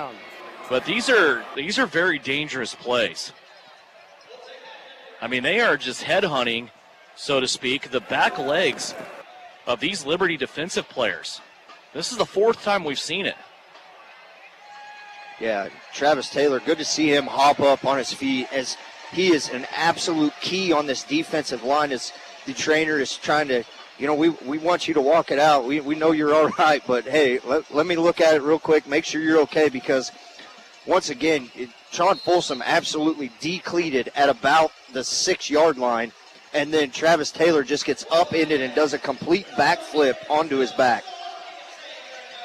So Keenan Gibbs, along with Shaq Bradford and Isaiah Blackman, one of the newest players on this Liberty team. He's been with the Liberty now. I think this is his 3rd game. And the penalty will put Billings at a 1st down and 11 from their own 4. Little screen play out, left-hand side. This is the Josh Best. He will bring it out to about the 8. 2nd down coming up. And Laughing House had no interest in even trying to make a block on Dwayne Autry or anybody out there. So a good pickup there. Like you said, it's kind of a lose-lose if you're the Liberty. You lose Travis Taylor, but that penalty only hurts the offense 1 yard when they're at their own 5-yard line. 2nd down and 6 here. Billings from their own 9. 2:55 left to go, 2nd quarter. 3 receivers on the right-hand side. They're going to pass that way. It's going to be caught by Gary Brown. He will have a Billings 1st down as he slips out of the tackle of Kendrick Harper. Now K-Hop slow to get up as he is limping around. Might have got something stuck in the turf there as he was trying to bring Gary Brown down. Brown very, very dangerous. Yeah, and that 1-2 punch of Tyron Laughinghouse and Gary Brown is, if you're a quarterback anywhere, you would love to have a pair of wide receivers like that. Just the versatility of both of them is impeccable. 1st down and 10 after Brown gets the 1st down from the 15-yard line. Little read option play. Now they're going to heat him up, looking for somewhere to go. Benson will make it back to the line of scrimmage and then fall ahead for about 2 yards, depending on where they're going to say this play was stopped. They're going to give him about a yard as Keenan Gibbs brings him down from behind. Old Kodak, man, he just never stopped on that play, and Keenan Gibbs ends up with the tackle there, chasing down Benson from behind. And I think if you're any defense anywhere and a guy like Keenan Gibbs comes in to play for you, the energy that he brings in, always has a positive attitude, always trying to get the fans engaged, always calming down players who seem to lose control a little bit. 2nd down and 9. 90 seconds left to play here in the second quarter. Liberty lead at 13-0.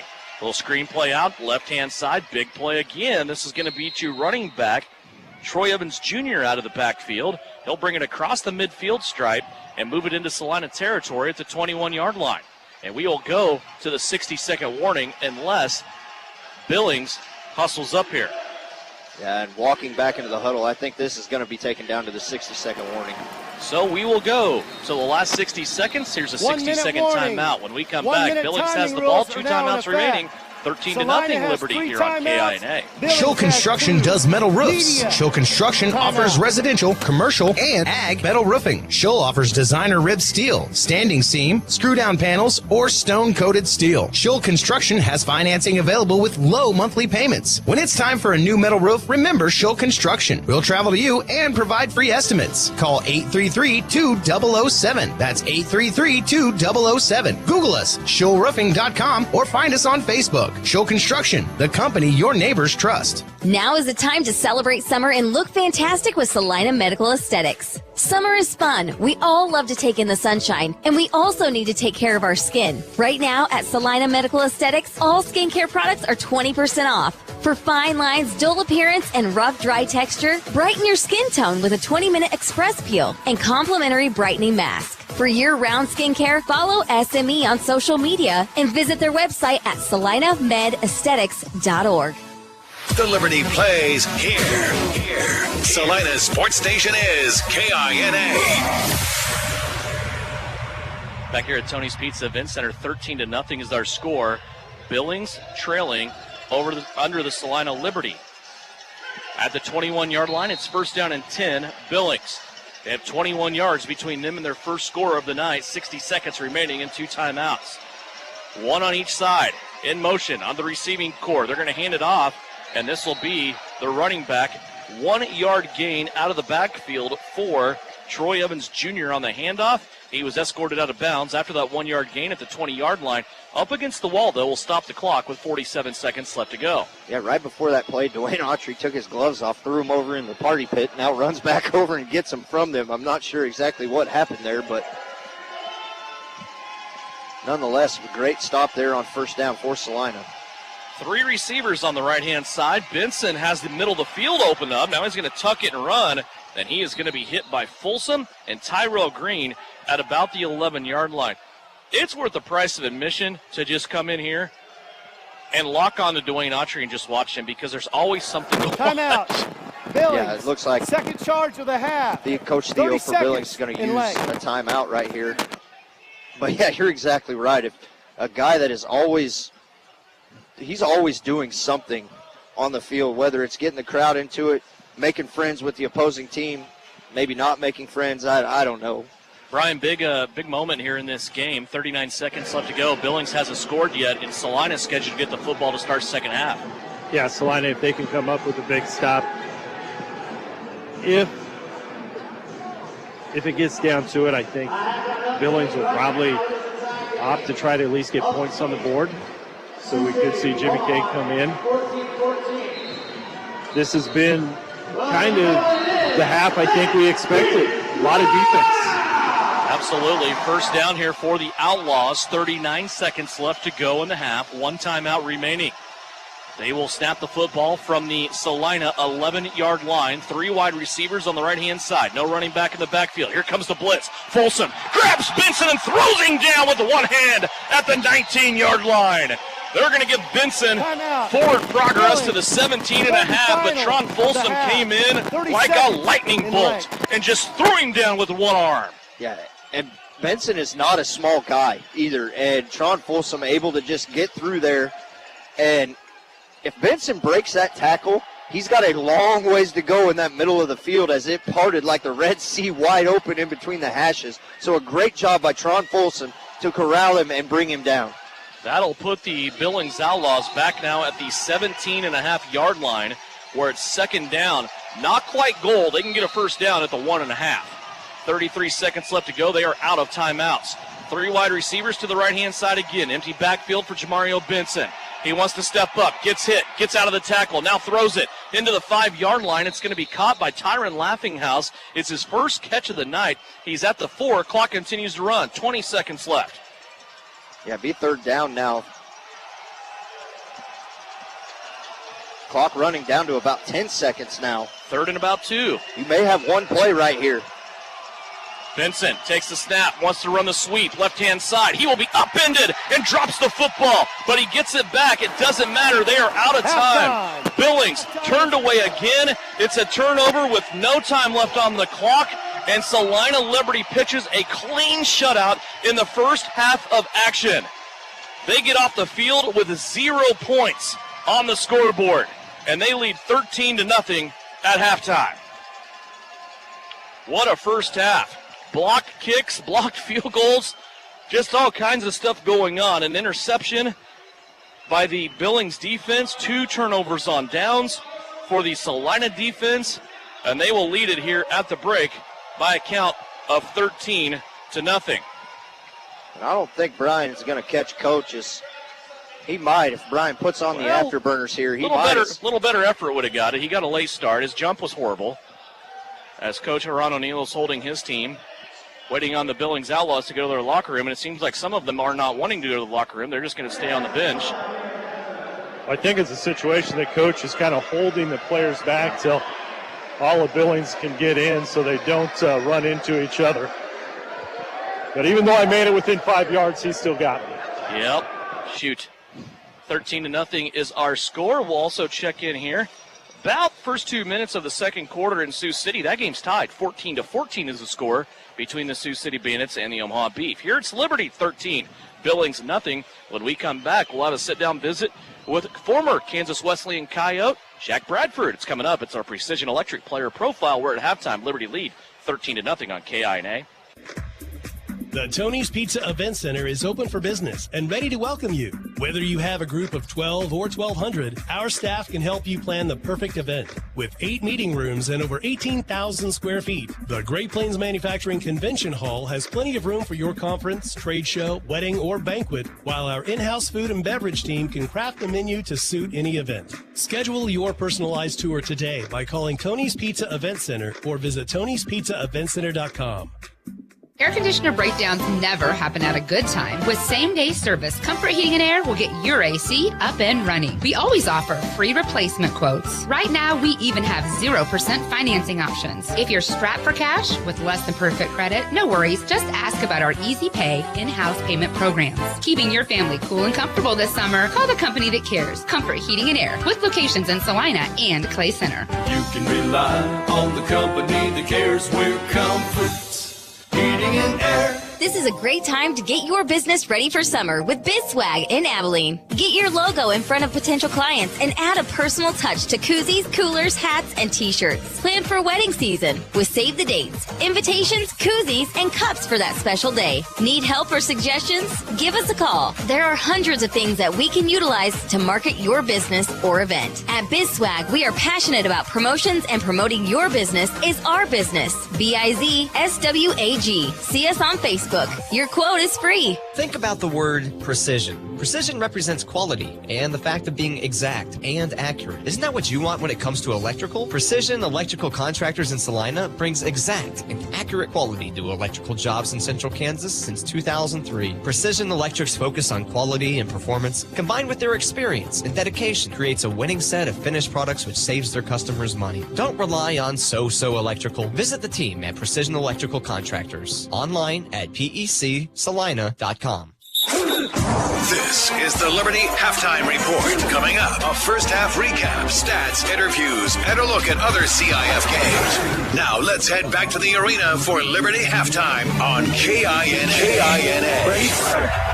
Welcome back to halftime, the semifinal matchup with Billings and Salina, and it's time now to go to our Precision Electric player profile. And this week's guest is a local guy, kind of. He's been in Salina the past few years over at Kansas Wesleyan University.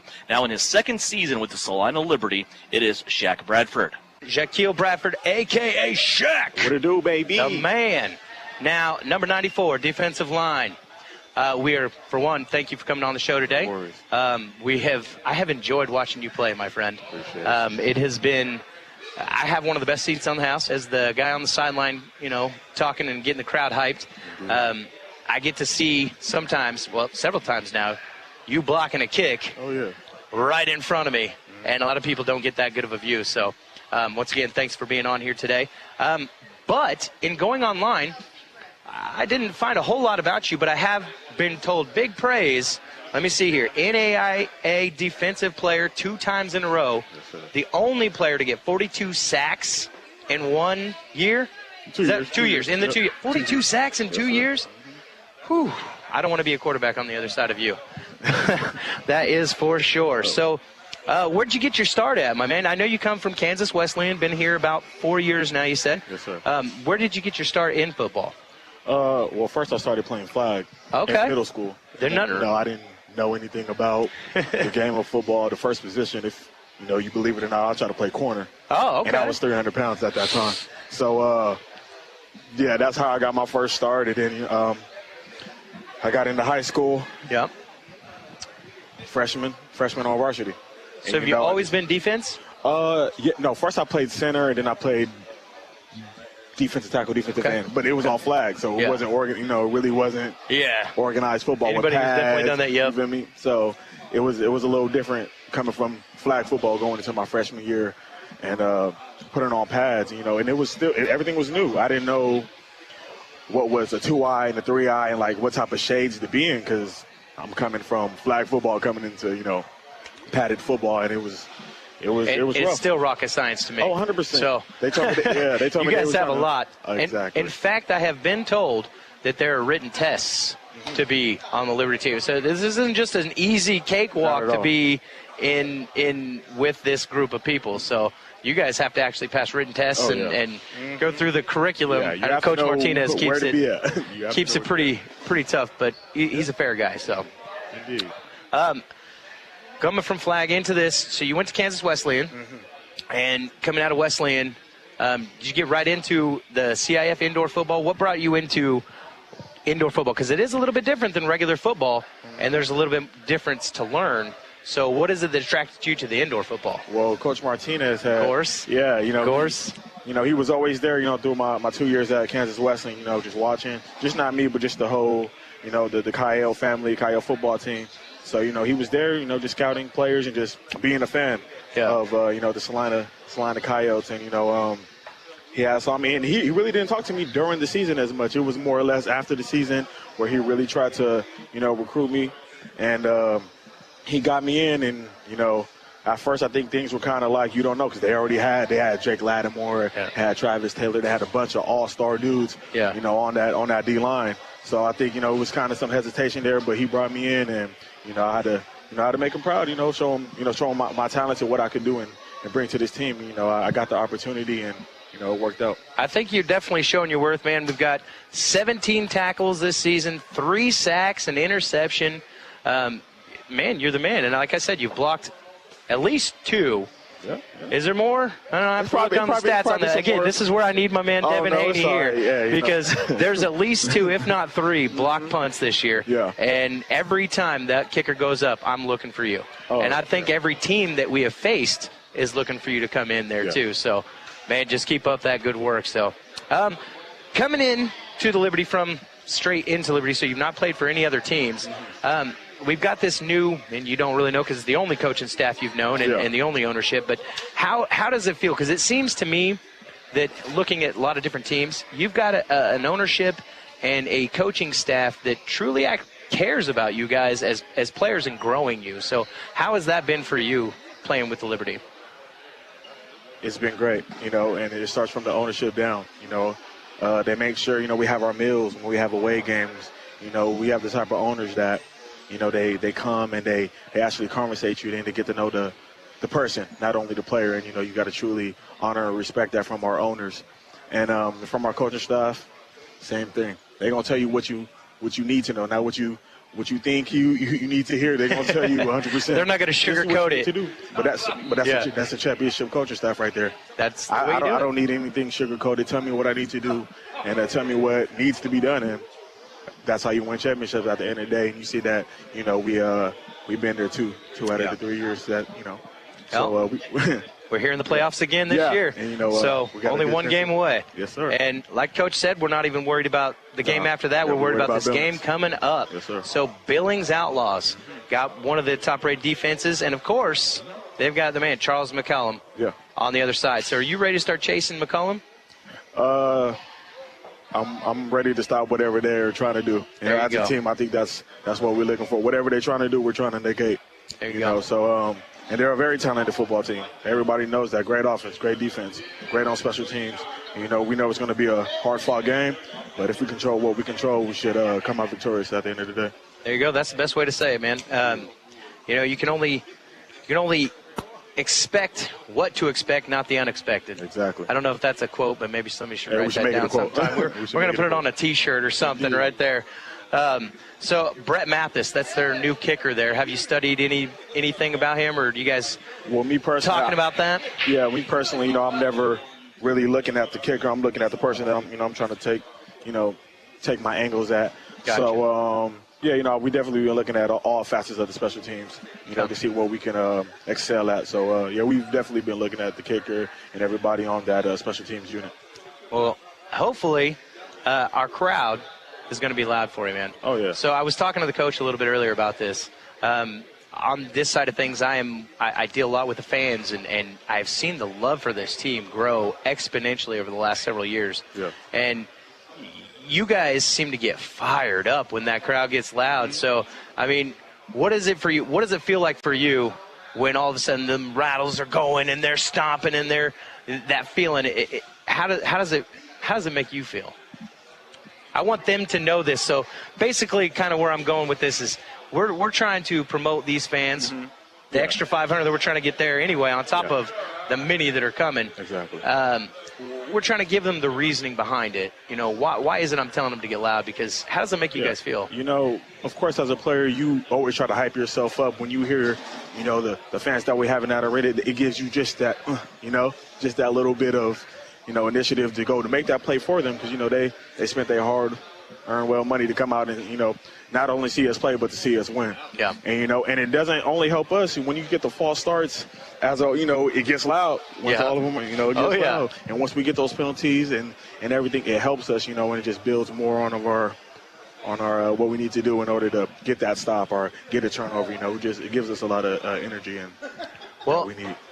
That is definitely something that basically Coach kind of touched on too, is that energy. Yeah. And not only that energy, like you said, the false starts, the other team not being able to hear each other playing calls or calling plays. Exactly. And it's just the same as in the big, in the NFL or XFL or anywhere else. The fan is that extra oomph, I should say. Just like the Seattle Seahawks, they got that 12th man, and you see how it affects other opponents when they come in. So, are you a Seahawks fan? Not exactly. I stopped going for teams. I'm just a football fan. I just like there you go. Football. That's what I say. I love it. I love it. Well, the Chiefs up here, I know they have one of the loudest stadiums, and people get really loud. Yes, I always lose my voice there, and I know a lot of people lose their voice right here at Tony's Pizza Event Center when they come down and watch you guys. So, coming up this Saturday, we're going to take on the Outlaws. Anything that you've been doing specifically to prepare yourself mentally and physically for this game? I just think mentally, the regular season is over with. I think we need to carry on what we did, but we need to elevate it 10 times more. You know what I mean? Because at this stage, it's win or go home. Yeah. Either you make the plays or you don't. And, it comes to a point where it's like, how many mistakes are you making? There you go. You just have to be mentally invested in this game, and discipline is very, very big in these playoff games, and we're just ready to take that next step, and Billings is that first step. Well, Salina Liberty defense has done an amazing job this year keeping the points to a low. Yes. And Omaha at the last game, like I was talking to Coach the first time around, it was 42 to I have to look that one up again. 13, I believe, 14. And then we turned around and turned it 34-19 on them. Yeah. And since that point, we really have not been giving up a lot of points. Yeah. So have you guys finally found that mesh line to where you're just kind of reading and playing off each other so well, I guess, that you don't even really need to, communicate as much as it's more of a look between. I've noticed that a lot. You guys can look at each other and know what the other player's thinking almost. Yeah, I think we take a lot of pride. We always go into the game. We want that offense to score 0 points. Yeah. So, at the end of the day, you really just got to look at the person that's, aside you and behind you. And like you said, it's a look. Are we going to continue to let this happen? Yeah. And, we bend, but we don't break. I think we've adapted that mentality, and we understand that defense wins championships. And we always say, D-Trey and all of us, we say top D, and believe it. So you can't say it and you don't back it up at the end of the day, right?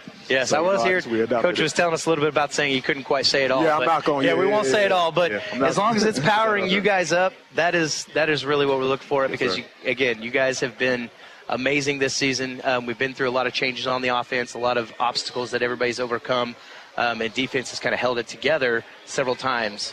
And so this Saturday, coming up against one of, like I said, the top quarterbacks in the league, several good players, several good receivers, good running back on their team. So hopefully, I guess I would say it, not really hopefully, but definitely you guys are ready to take 100%. These guys on and bring it home for Salina anyway.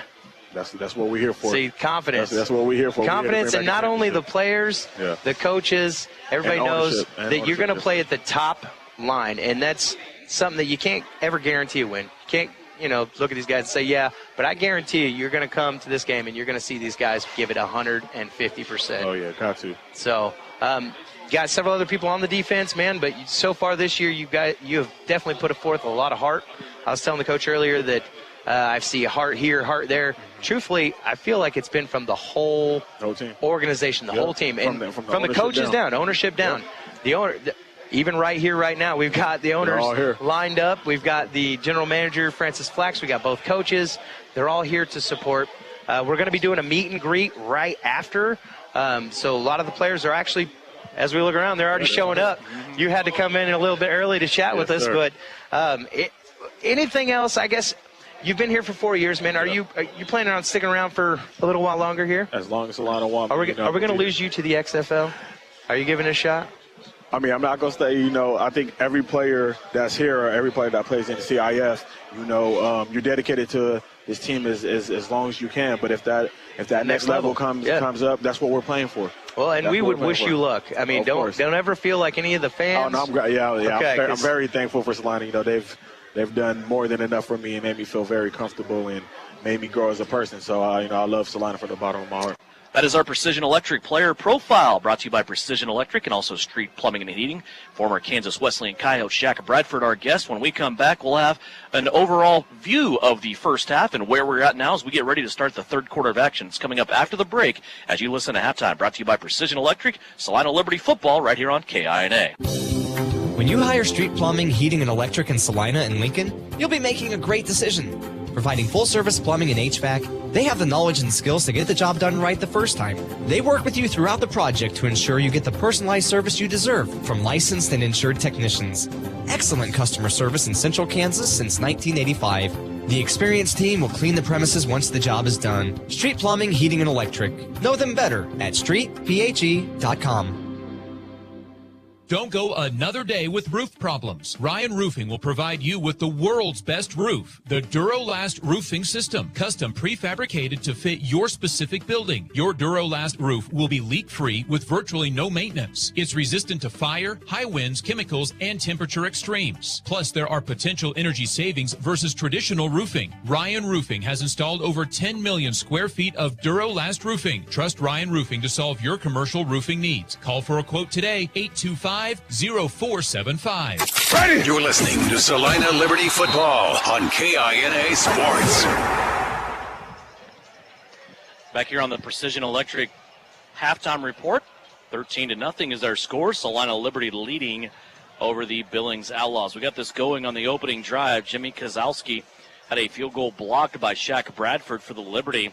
And then Liberty on a short field, unable to do anything with it against that Billings defense. Jimmy Allen would have a field goal attempt from close proximity, but that would be blocked by the Outlaws. Then the last 2 minutes of the first quarter, a 32-yard touchdown from Javin Kilgo to D. Washington. The extra point by Jimmy Allen was good for Salina, and it was a 7-0 score. Liberty at the end of one. Second quarter, a missed field goal from 33 yards away by Jimmy Kozlowski. And then about 2 minutes later, a 35-yard touchdown pass. Javin Kilgo to Ed Smith. The extra point by Jimmy Allen was blocked. And that was our last scoring play, 13-0. Liberty at the defense for the Salina Liberty then had 2 turnovers on downs that they forced. Meanwhile, in between those 2 turnovers on downs forced by the Liberty defense, the Billings Outlaws kept the Liberty out of the end zone with a Brashawn Stewart interception. And as I read all those details, it seems like a lot of defense, a lot of special plays that have been made. And Coach Ron O'Neill told us in pregame, Russ, that there are going to be a lot of plays made in this game. We just need to make sure that we have the answer and we are making more plays than the Outlaws. And so far they have, and that's why they have a 13-0 lead here at the break. Yeah, defense is just playing absolutely phenomenal right now. You know, offense struggled early.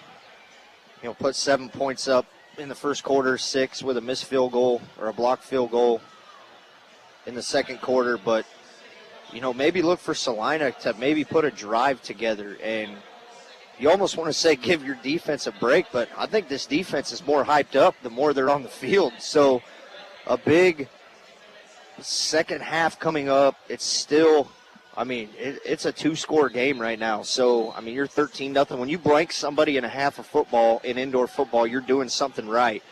And I know that Coach Ron O'Neill can see something that can go better on every play. Touchdown play. Maybe a guy could have made a block a little better. The throw could have been better. So a lot still to go here at Salina. And I believe, you know, we saw Travis Taylor go down earlier. I'm pretty sure I saw him come back out on the field after halftime. So that is a good sight to see. Still suited up. Looks like he will be ready to play. Was jogging out. So we'll get ready to kick off here. And there's still a lot of football left. Yeah, a couple of injury concerns for the Liberty. Kendrick Harper got up slow after a play. He has been out warming up. Travis Taylor came off the field. We did not see him return in the second half, but he is out there now limping on a heavily taped right ankle. Went over to the bench, got his helmet. He is out there now on special teams on kickoff return.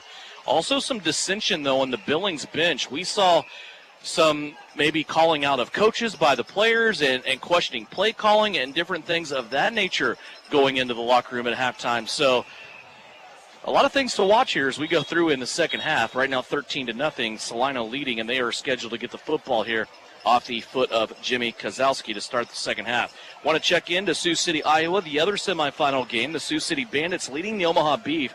2:35 left to go before halftime, and the Bandits lead it 26-21 as these two teams are playing blows right now. Really, the biggest detriment I can see for Sioux City is, for some reason, they have missed 2 extra points after touchdowns, so they do not have a full touchdown lead. They only lead it by 5, 26-21. Their latest score was a Damon Powell kickoff return for touchdown. Kozlowski ready to get this second half underway. He puts the football in the air. It's a low-line drive squib kick, and it goes up against the wall at the 2-yard line, and he will trap the Salina Liberty back as they will start at their own 5-yard line. What a kick that time by Kozlowski to get this thing started here for the Liberty. Brian? It hit the field. Discussion right now is if the ball hit the wall first or hit the ground. It did look like it hit the ground and then the wall, so placed at the 5-yard line. The ball hit in the field of play. And it hit the wall. Good kick by Jimmy Kozlowski. That's one thing he mentioned. He goes, you know, he's 33 years old. Jimmy Allen's 30 years old. These guys bring experience. They have the ability to kind of really place that ball where they want to. So always fun to watch the special teams and those kickers on the kickoffs, the different styles that we've got. Speaking of injuries, Claude Davis went out of this game early for Billings. We have not seen him return. Here is Javin Kilgo. Screen pass out, left-hand side, gets it to the 9. Flicked it out there really quick for Ed Smith. Ed made the catch, and he will have about a 4.5-yard gain. So Claude Davis, Russ, still not on the field for the Outlaws. They continue to roll with former Liberty player Eddie Hamilton. Yeah, and just a great job right there by Kilgo to dig that one out of the ground. Stephen Fluker, the center, since the second half of the trip to Sioux City, Iowa. Kelvin McCoy, the longtime center for Coach Ron O'Neill, moved out to the right-hand tackle spot on the right-hand end of that offensive line, and they've stuck with that plan ever since. Here's a give to Tracy Brooks, the MVP from last season. Takes it off the right-hand side, right between McCoy and Fluker. He'll get about 3 yards and bring up 3rd down and 2. Yeah, playbook's still wide open right now for Salina. They can do whatever they want. We saw them on that first drive, real run heavy after, having 1st and goal and able to do a great job. Big 3rd and 2 here coming up for the Liberty. 2 wide receivers on the left-hand side in motion. Kilgo off his back foot, trying to pass it down the field. He was under pressure, and he puts it out of bounds into the party pit area and incomplete. That'll bring up a 4th down and 2 now for the Liberty. It's almost one of those things where I don't know if you want to put Jimmy Allen on the field here, because you do have a chance to move the chains on a 4th and short, though you are buried deep in your own territory. Coach Ron O'Neill not bringing the kicking unit on. He's going to leave the offense out there. And later in the year, we've seen Coach Ron O'Neill and the Salina Liberty offense really go for it on every situation they've been put in like this. They need 2.5 yards here. Receivers on the left-hand side in motion, sitting down right in the soft spot is Ed Smith. He's still on his feet, spins out of a tackle, gets to the 20-yard line, and they will convert a 4th down and 2 right there at about the 20-yard line. They got more than enough, 7 yards on the plate. Ed Smith, that is a big conversion for the Liberty. Yeah, and a great job by the offensive line right there to pick up the blitzing middle linebacker, Denarius Antoine, who's going both ways tonight. 1st down and 10. Liberty. They have a new set of downs. They push it towards midfield. Pitch out left-hand side. Tracy Brooks plants that foot, cuts up inside across midfield. He'll have 9 yards and close to a Salina Liberty 1st down. They're even going to give him 9 3/4 on the play, and now they're going to say 10, move the chains. A 10-yard carry for Tracy Brooks. I have a feeling, Brian, we're going to see a lot of TB2 in the second half. Yeah, and give credit that time to Kelvin McCoy. Kelvin was able to get a good block on Dylan Donahue that allowed Tracy to then cut back inside. 1st down at the 20 into Outlaw territory. Kilgo will send 2 receivers in motion on the right-hand side. Little option play here. He fakes the pitch, plants it back up inside, and gets 8 yards for himself. How about that? Javin Kilgo running the option with Tracy Brooks that time. Yeah, great job right there on that fake pitch to plant it. Everybody, Eddie Hamilton for one, bit on the fake. Probably worse than I've ever seen. Just a great job to get up the field and then get down before contact. 2nd down. They're going to say Kilgo's knee was down after a gain of 6. It's 2nd down and 4. Opening drive of the 3rd quarter. Pitch out Brooks, left-hand side. Tries to get around the corner. The wall, though, in the way as he collides into that. Kelvin McCoy out there trying to lead block. And Tracy Brooks getting more touches right now on this drive than what he had in the whole first half. Yeah, and Dylan Donahue did a great job right there of extending that play out and not allowing Tracy Brooks to get upfield. Kelvin McCoy is set up for a matchup right now. Probably one of the best defensive ends in this league that he's going up against right now. Well, look what Kelvin's done now. He switched from, we mentioned he was the longtime center for Coach Ron O'Neill. Mid-season, he switched over to right tackle. Now he's at left tackle. He's playing all 3 spots. 3 receivers on the right-hand side. Here's a little slam by Anthony Love. It was a delay slant. A-Love's going to catch the ball at the 10, then turn it upfield and take it to the 5. It's a 1st down for the Liberty, and they will have 1st down and goal from the 5-yard line just outside of the red zone. And this is that sustained drive maybe that this offense needed, as you're probably going to, I'm going to call it, get a heavy dose of TB2 right now, and they're probably going to run a fade to D-Wash in the end zone or something. But just this good, sustained 5-minute drive to start this second half. Tracy Brooks, 5 touchdowns in his first 2 games back. He gets the carry here, takes on the middle linebacker right in the gap. It's him and Antoine, and Denarius Antoine will bring him down, but Tracy Brooks gets about 2.5 yards. We mentioned 2nd game of the season at Omaha. Tracy Brooks goes down, here against Omaha. He goes down and pretty much for lack of a medical explanation, he broke everything between his elbow and his wrist.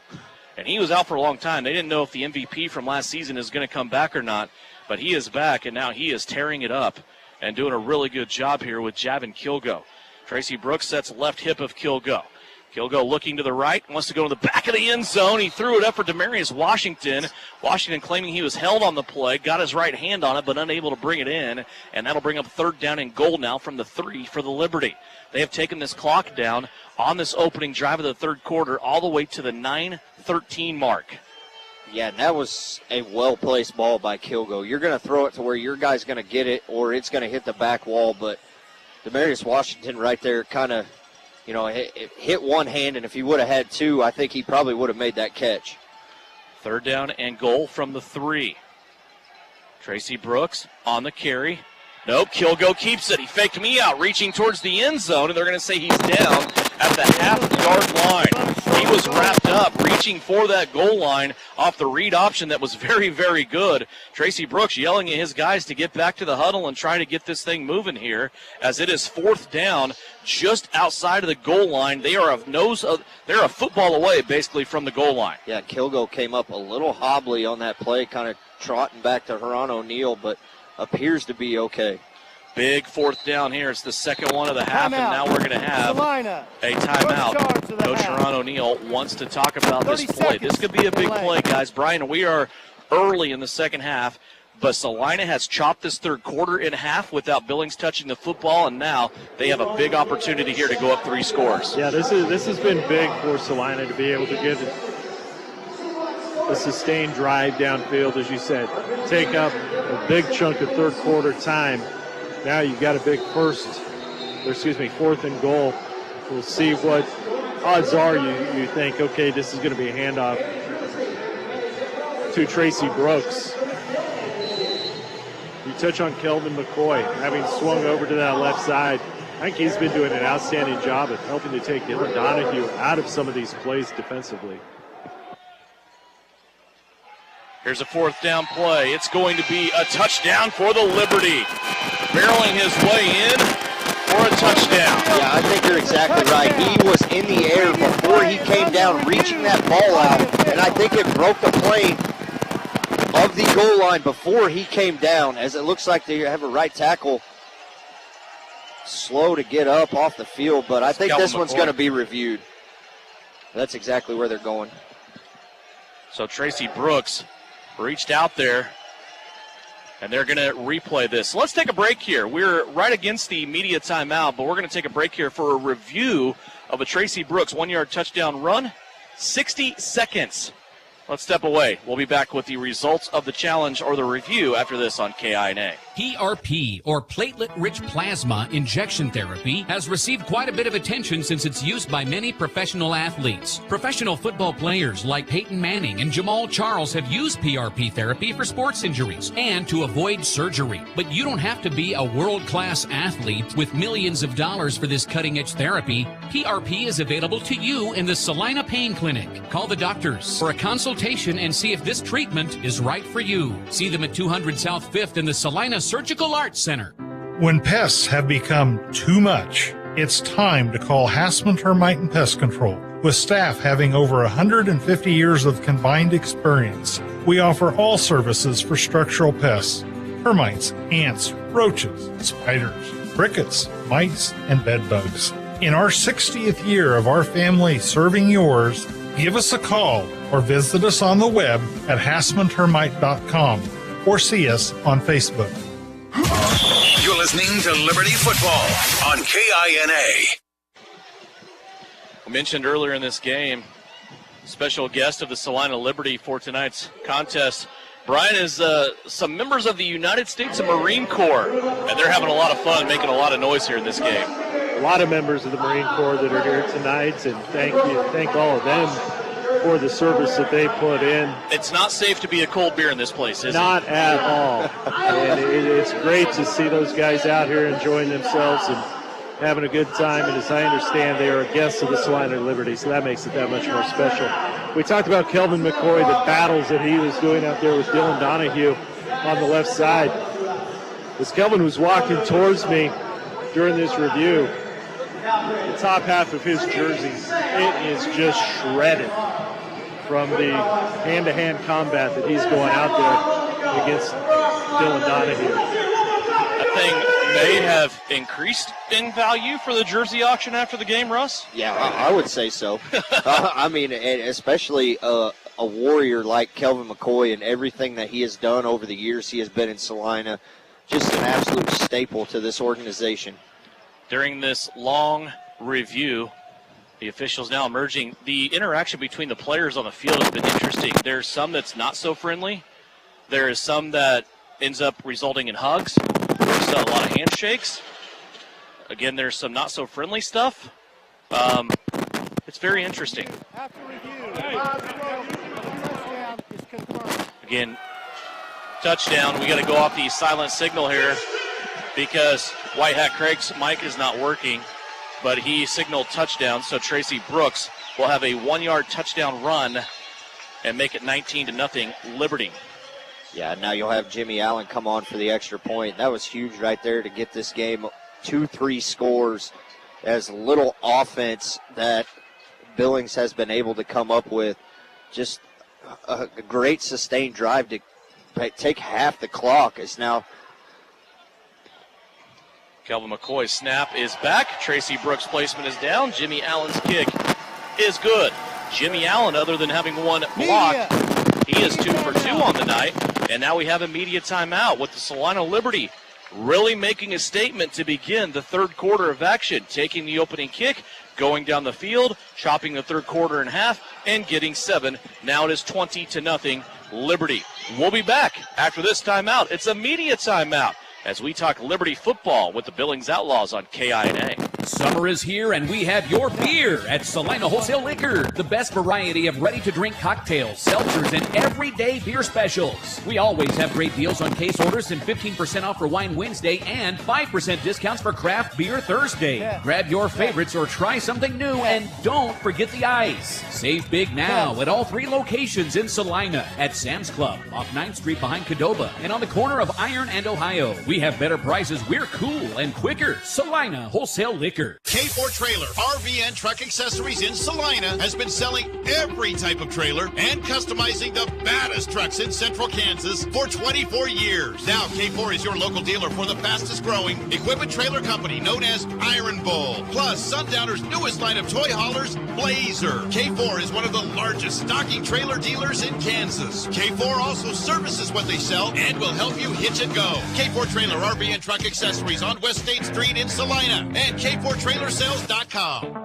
Salina Regional's Orthopedic and Sports Medicine is your home field advantage. Our physicians include sports medicine physician Dr. Matthew Pyle, along with orthopedic surgeons Drs. Travis Rump and Todd Riley, plus an A-team of certified athletic trainers and physical therapists. We're ready when you need us to help prevent injuries, enhance performance, or to heal through surgery and rehabilitation. For area athletes to weekend warriors, the home field advantage starts at Salina Regional Orthopedic and Sports Medicine.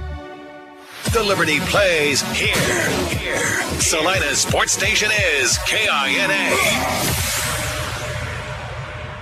Welcome back. Tony's Pizza Event Center in Salina, Kansas. 20-0 is our score. Salina taking the opening kick and a sustained drive. You made that point, Russ, to open the half.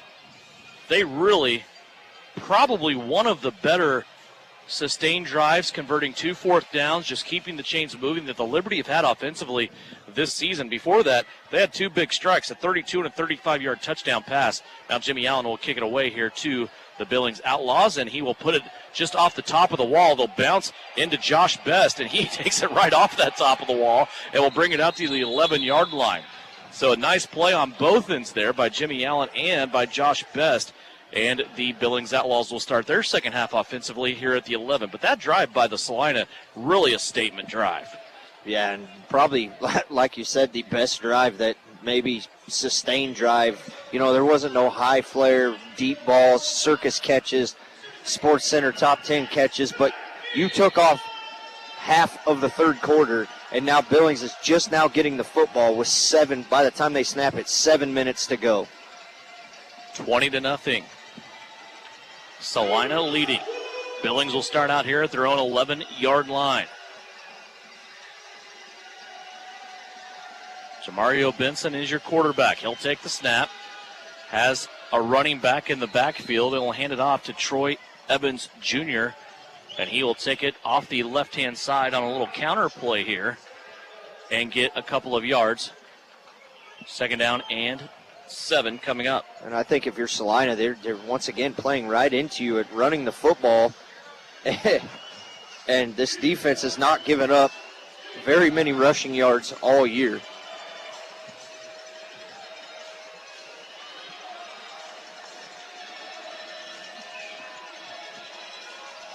Long huddle. 5 seconds left on the play clock. Billings will break and come to the line of scrimmage. They're down to 2, down to 1. Snap right at 0. Benson now looking to pass. He's under pressure, and he will throw it out of bounds. Hit as he throws by Keenan Gibbs. And Gibbs right there on time, and now he gets a bump from one of the offensive linemen post play. Yeah, great job by Gibbs right there from his nose tackle position to come from the far side and come out. As it's good to see Travis Taylor now playing in the middle, Keenan Gibbs at left end, and Shaq Bradford at right end. Taylor with that tape on his ankle might be better just going straight up the middle and not having to turn any corners. Here's third down. Benson back to pass. Has a wide open middle of the field in front of him. He's going to take it to the first down yardage, get grabbed and spun around, and he is going to be stopped right there. Kendrick Harper first on the arrival there for the Salina Liberty defense, but Benson breaks off about 10 yards. He will have the first down, and that moves the football now for Billings out towards the midfield stripe, and they will have it at the 23-yard line. And the best offense has been Jamario Benson running up the middle as soon as the pocket breaks down and he's able to step up and run.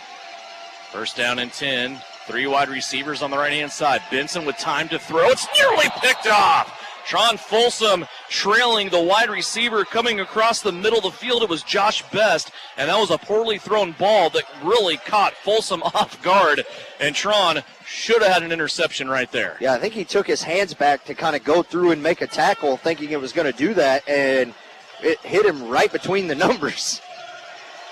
Missed opportunity there for the Salina defense.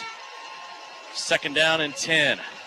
4:25 left to play here in the third. Benson running back on his left hip. 3 wide receivers, right-hand side. Again, time to throw. Shovels out to the left-hand side. He wants to run. He'll get about 8 on the play. Beautiful open field tackle that time by Kendrick Harper. Now, Coach Ron O'Neill extremely upset with something that this defense is doing that is allowing Benson to come up in the middle, and it looks like he's talking to Keenan Gibbs maybe on the right end spot. Sorry, that was not Kendrick Harper. That was Tron Folsom on that tackle. I apologize. Finally, at halftime in Sioux City, these guys are putting up some points. This game has everything that this game does not. 34-28, Sioux City leading Omaha by 6 points at halftime. Of course, the winner of that will get the winner of this. Benson back to pass. Little screen play. They dump it off. Again, this is to the running back, Troy Evans Jr. out of the backfield. And he dives for first down yardage, and they're going to say he drug a knee 1 yard short at the 19-yard line. It will be 4th and a yard. And how many times have we seen this scenario, Russ? Yeah, and that was an absolute great spot by the official as the knee came down and then he slid forward and tried to call us. Ron O'Neill trying to get this crowd into it. And once again, 4th and a yard, yard and a half here for Billings, and see if this defense for Salina can stand up once again. The first ballot Hall of Famer in the IFL demanding the presence of this crowd at Tony's Pizza Event Center. It is 4th down and 1. Play clock down to 3. Benson looking over his offense. Snaps it, hands it off, and it's a stop. Another turnover on downs by this Liberty defense. And they get up and flex their muscles once again, led by the surge from Keenan Gibbs, and we have a media timeout. It's the 3rd turnover on downs that Salina's defense has forced tonight, and with 2:38 left to go in the third quarter, the Liberty will have a back leading 20-0 here on KINA. Oh my, what a fresh smell, and this entire place is so clean. You would never guess our friend here is talking about a porta potty. Not just any porta potty. This is a portable bathroom from Salina Septic Service. Salina Septic Service is changing the game with higher standards of cleanliness and service. Porta potties don't have to be gross, so don't accept any less when you can have the best from Salina Septic Service. Now serving Hutch, McPherson, and the Great Bend areas. Now is the time to celebrate summer and look fantastic with Salina Medical Aesthetics. Summer is fun. We all love to take in the sunshine, and we also need to take care of our skin. Right now at Salina Medical Aesthetics, all skincare products are 20% off. For fine lines, dull appearance, and rough, dry texture, brighten your skin tone with a 20-minute express peel and complimentary brightening mask. For year-round skincare, follow SME on social media and visit their website at salinamedaesthetics.org. You're listening to Salina Liberty Football on KINA Sports.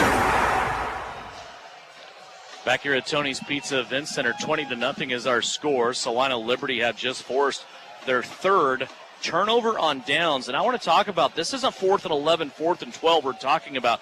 These are 4th and 1s that this Liberty defense is able to get off the field. And I'm with you, Russ. You said it at halftime, and it just kind of looks like that right now. They want to be called upon. They want to be on the field and help seal this deal out. And right now they are playing spectacular. Still a goose egg on the scoreboard for the Billings Outlaws, and just really big plays made by this Salina defense. Yeah, and I think if you're the defense for Salina on that one, you're thinking, well, we only had to stop them on one play at short. Usually it's 1st and goal from the 5 or inside the 5-yard line. So a great job right there by, once again, Keenan Gibbs coming and Travis Taylor right up the middle and just blowing up the line of scrimmage. And after that play, the Billings offensive linemen obviously not happy with something either one of them did as they took shots at each other with closed fists with helmets on. I still don't understand why people punch people with a helmet on, but nonetheless. Yeah, I don't know. Again, we go back to halftime. There was some dissension in the ranks of this Billings team, Brian, and it seems to be kind of falling apart at the threads as this game moves on. Yeah, part of the situation at halftime was Salina was holding their teams back from going through the tunnel. As both teams go to the tunnel and down the same hallway to the locker rooms, there was a lot of dissension between a couple players and what appeared to be a coach or two on the Billings side. They were really going back and forth with each other, and it has kind of carried over right now. Here's a snap. A give to Tracy Brooks. Boy, Javin Kilgo barely got that handoff to Tracy Brooks as that very good defensive line for the Billings Outlaws came crashing in. Now we have security here at Tony's Pizza Event Center involved over on the bench for the Billings Outlaws. So things are falling apart over there quickly. Yeah, it was ugly there on the sideline for a minute, and the body language just shows it. They come off the field, they fight each other, and then they just sit down. You got about 2 players up there on the bench. And a couple of guys have been removed from the bench right now.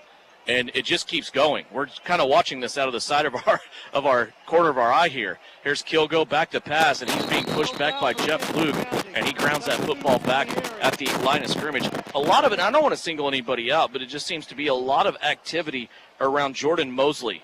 And we saw him kind of in that, I said there was kind of the situation where there was a review of the Tracy Brooks touchdown at the end of the first half where there was player interaction, and most of it between the two teams seemed positive. His interaction did not seem positive. Yeah. And it seems like maybe he's the one right now having issues on the bench with most of his teammates.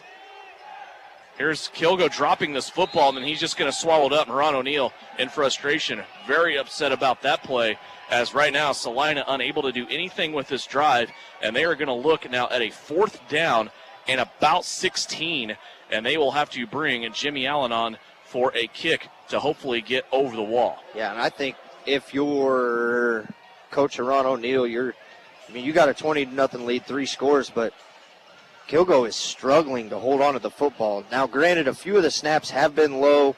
He hasn't been able to handle them, but as a quarterback, you need to corral the foot. That's got to be first. You have to get the football first. Jimmy Allen from his own 6. Puts the ball in the air. It's going to be returnable here by Josh Best. He takes it 4 yards deep in his end zone to the 5. Now goes to the right. Now stutter steps, comes back, and that's going to just bury him. He took enough time to let the Liberty coverage team kind of come in there and just swarm him apart. And it's going to be Stephen Fluker, the big guy, the offensive lineman, who came down and made a beautiful open field tackle. Big Fluker that time was able to end that return back inside of the 10-yard line. Yeah, usually you see kicks like that are not very well in favor of the kicking team if it doesn't get over the wall. That return only went for about 6 yards. So a great job there by big Steven Fluker to get down the field. And Jimmy Allen. Yeah, to make the tackle. Wow.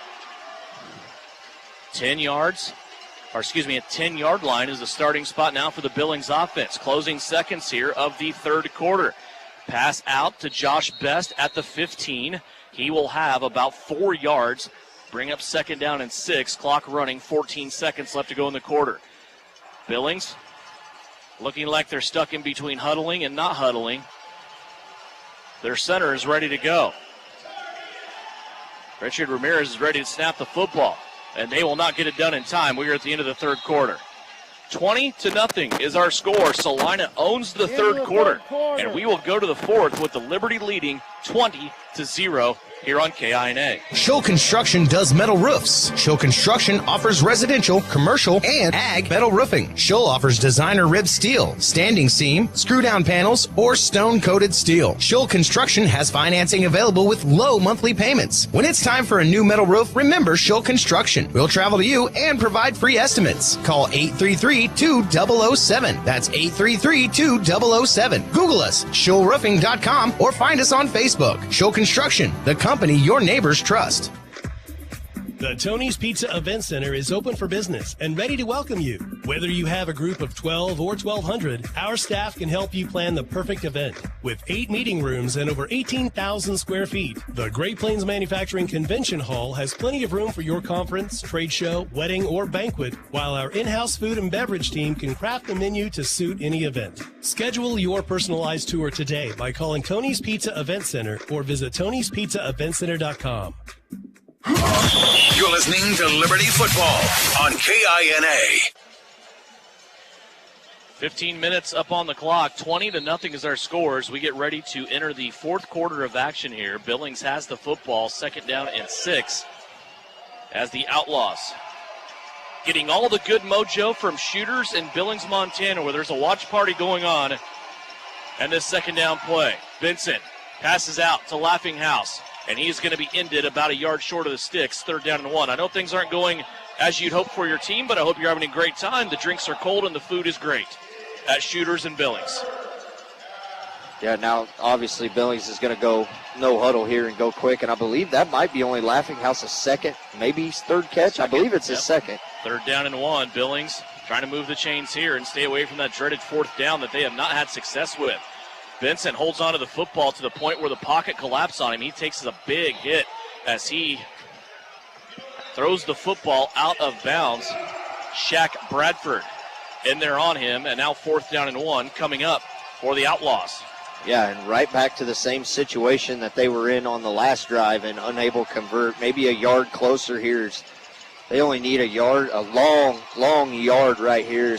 The defense trying to get, Haran O'Neal trying to get this crowd into it to see if they can come up with one more stand. Fourth down and 1. Billings needs to get across the 20, past the 21. They will do it with an empty backfield. 3 receivers on the left-hand side. Vincent finds a guy. It's Laughing House across midfield. He will take it all the way down to about the 21-yard line there on the great effort. He was trying to pull Dwayne Autry along with him. It will be a chain mover here for the Outlaws. First down and 10 now coming up as they go into Salina territory at the 21. Yeah, now Billings going back to the huddle to get another play call here. So Salina unable to stop them on fourth down right now. Nonetheless, no harm. They're still 21 yards away from the end zone. First down and 10. Outlaws. Trying to get everybody set here. Looks like they want to go in a pistol formation. The handoff underneath to Best. And Josh is going to break a couple of tackles. Now first down yardage. Still on his feet inside the 10. And he'll be rolled down inside of the 8-yard line. What a play that time by the wide receiver, defensive back, kick returner, Josh Best. And the Billings Outlaws, they now have first and goal at the 8-yard line. Yeah, he broke about a tackle from every would-be Salina Liberty tackler right there as they kind of had him stopped about for a 2-yard loss, but a great job by Josh Best to get it up for first and goal. Billings back, ready to run more. Here's a handoff. They go back to their linebacker who is in the backfield this game, Denarius Antoine, and he puts his head down and does a wrecking ball imitation all the way down to the 5 where it's second down. And goal from the 5. Yeah, still a lot of options open right here. If you're Billings, you got the big man in the backfield, and you got the great wide receivers in Gary Brown and Tyrone Laughinghouse spread out one on each side. Second and goal from the 5. 2 wide receivers to the right. Laughinghouse a solo on the left. They go back to Antoine on the handle, and he will bowl his way into the end zone. What a physical run by the Billings linebacker who's playing running back, Denarius Antoine, and he gets into the end zone on a 5-yard touchdown carry with 11:45 left to go here in the 4th. Yeah, had a great job right there by that offensive line. Kind of won the battle up front against this Salina defense and drove them clear back into the end zone to allow Denarius Antoine to get into the end zone. And now you'll have Jimmy Kay come on for the extra point.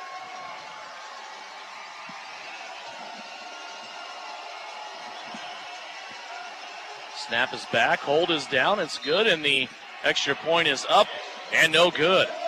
Not a good night for Jimmy Kozlowski as he misses an extra point and still retains a Salina 14-point lead. But Billings on the board for the first time, and it comes with 11:10 left to go here in this game. You often, Brian, ask yourself questions when something like this happens. And I know it's tough to pitch a shutout in indoor football. That's not what I'm getting at all. But was it just kind of the type of defense that Salina was playing, or was it the tempo change by Billings that put Salina's defense in a tough spot there? I think some of the tempo change had a lot to do with it. You know, Billings, their back is definitely up against the wall. They needed to get that goose egg off the board, which now they have. Now you're in a 14-point deficit. Defense can now step up. If the defense can get that momentum that the offense just provided to them, they're going to put Salina in a tough situation. And so Salina's got to come back. They've got to execute and take some time off the clock. 11:10 left to go. Our friends in Sioux City are still at halftime. 34-28. The Bandits leading over the Omaha Beef.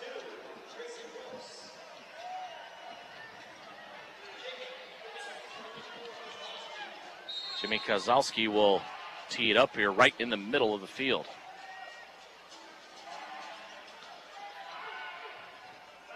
Back deep, Dwayne Autry. Also Tracy Brooks standing at the 10 for the Liberty. Kozlowski has his hand in the air. And the kick is going to curl left. Autry fumbles it as he comes up on the approach at the 4. Now he comes across and has a chance up the right-hand wall. Pretty decent return here. One of the Outlaws ran into Tracy Brooks. Not sure that was a great decision. Tracy's pretty stout. Yeah, that was a big collision between Ladarius Harris, it appeared to be, and Tracy Brooks. Just an absolute train wreck right there at about the 10-yard line. Great job by Dwayne Autry to kind of corral that one up to get fairly manageable field position at their own 16-yard line. So now it kind of depends on what Salina can do here. We saw them come out of the locker room and start the third quarter with a monster drive that chopped half the time out of the third quarter before they were able to score, give the football back to Billings. Get the feeling if they can come up with one of those drives here, it might just end this football game. Still a lot of time left to go, but that would definitely do it. 10:40 left to go here in this game. Little screen play out to Anthony Love, slips the first tackle, now down the left-hand wall, and his first contact comes right at the sticks.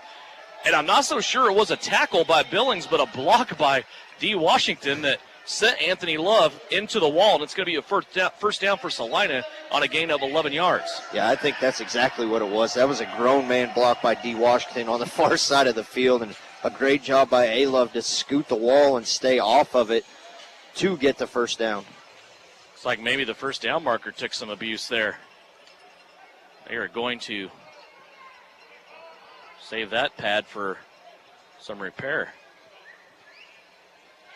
Kilgo, back to pass, wants to go up top, goes to the end zone, and that one's too high and hot as he was going towards Anthony Love, and Love was kind of extended, looking back up over his shoulder and rammed right into that wall. He catches his breath momentarily, now running back to the huddle with his hands on his hips. Yeah, and that was great coverage by Billings right there, so a good job by Kilgo to get that one where your guy can get it at the wall or make sure it goes over the wall. 2nd down and 10 after that incomplete pass.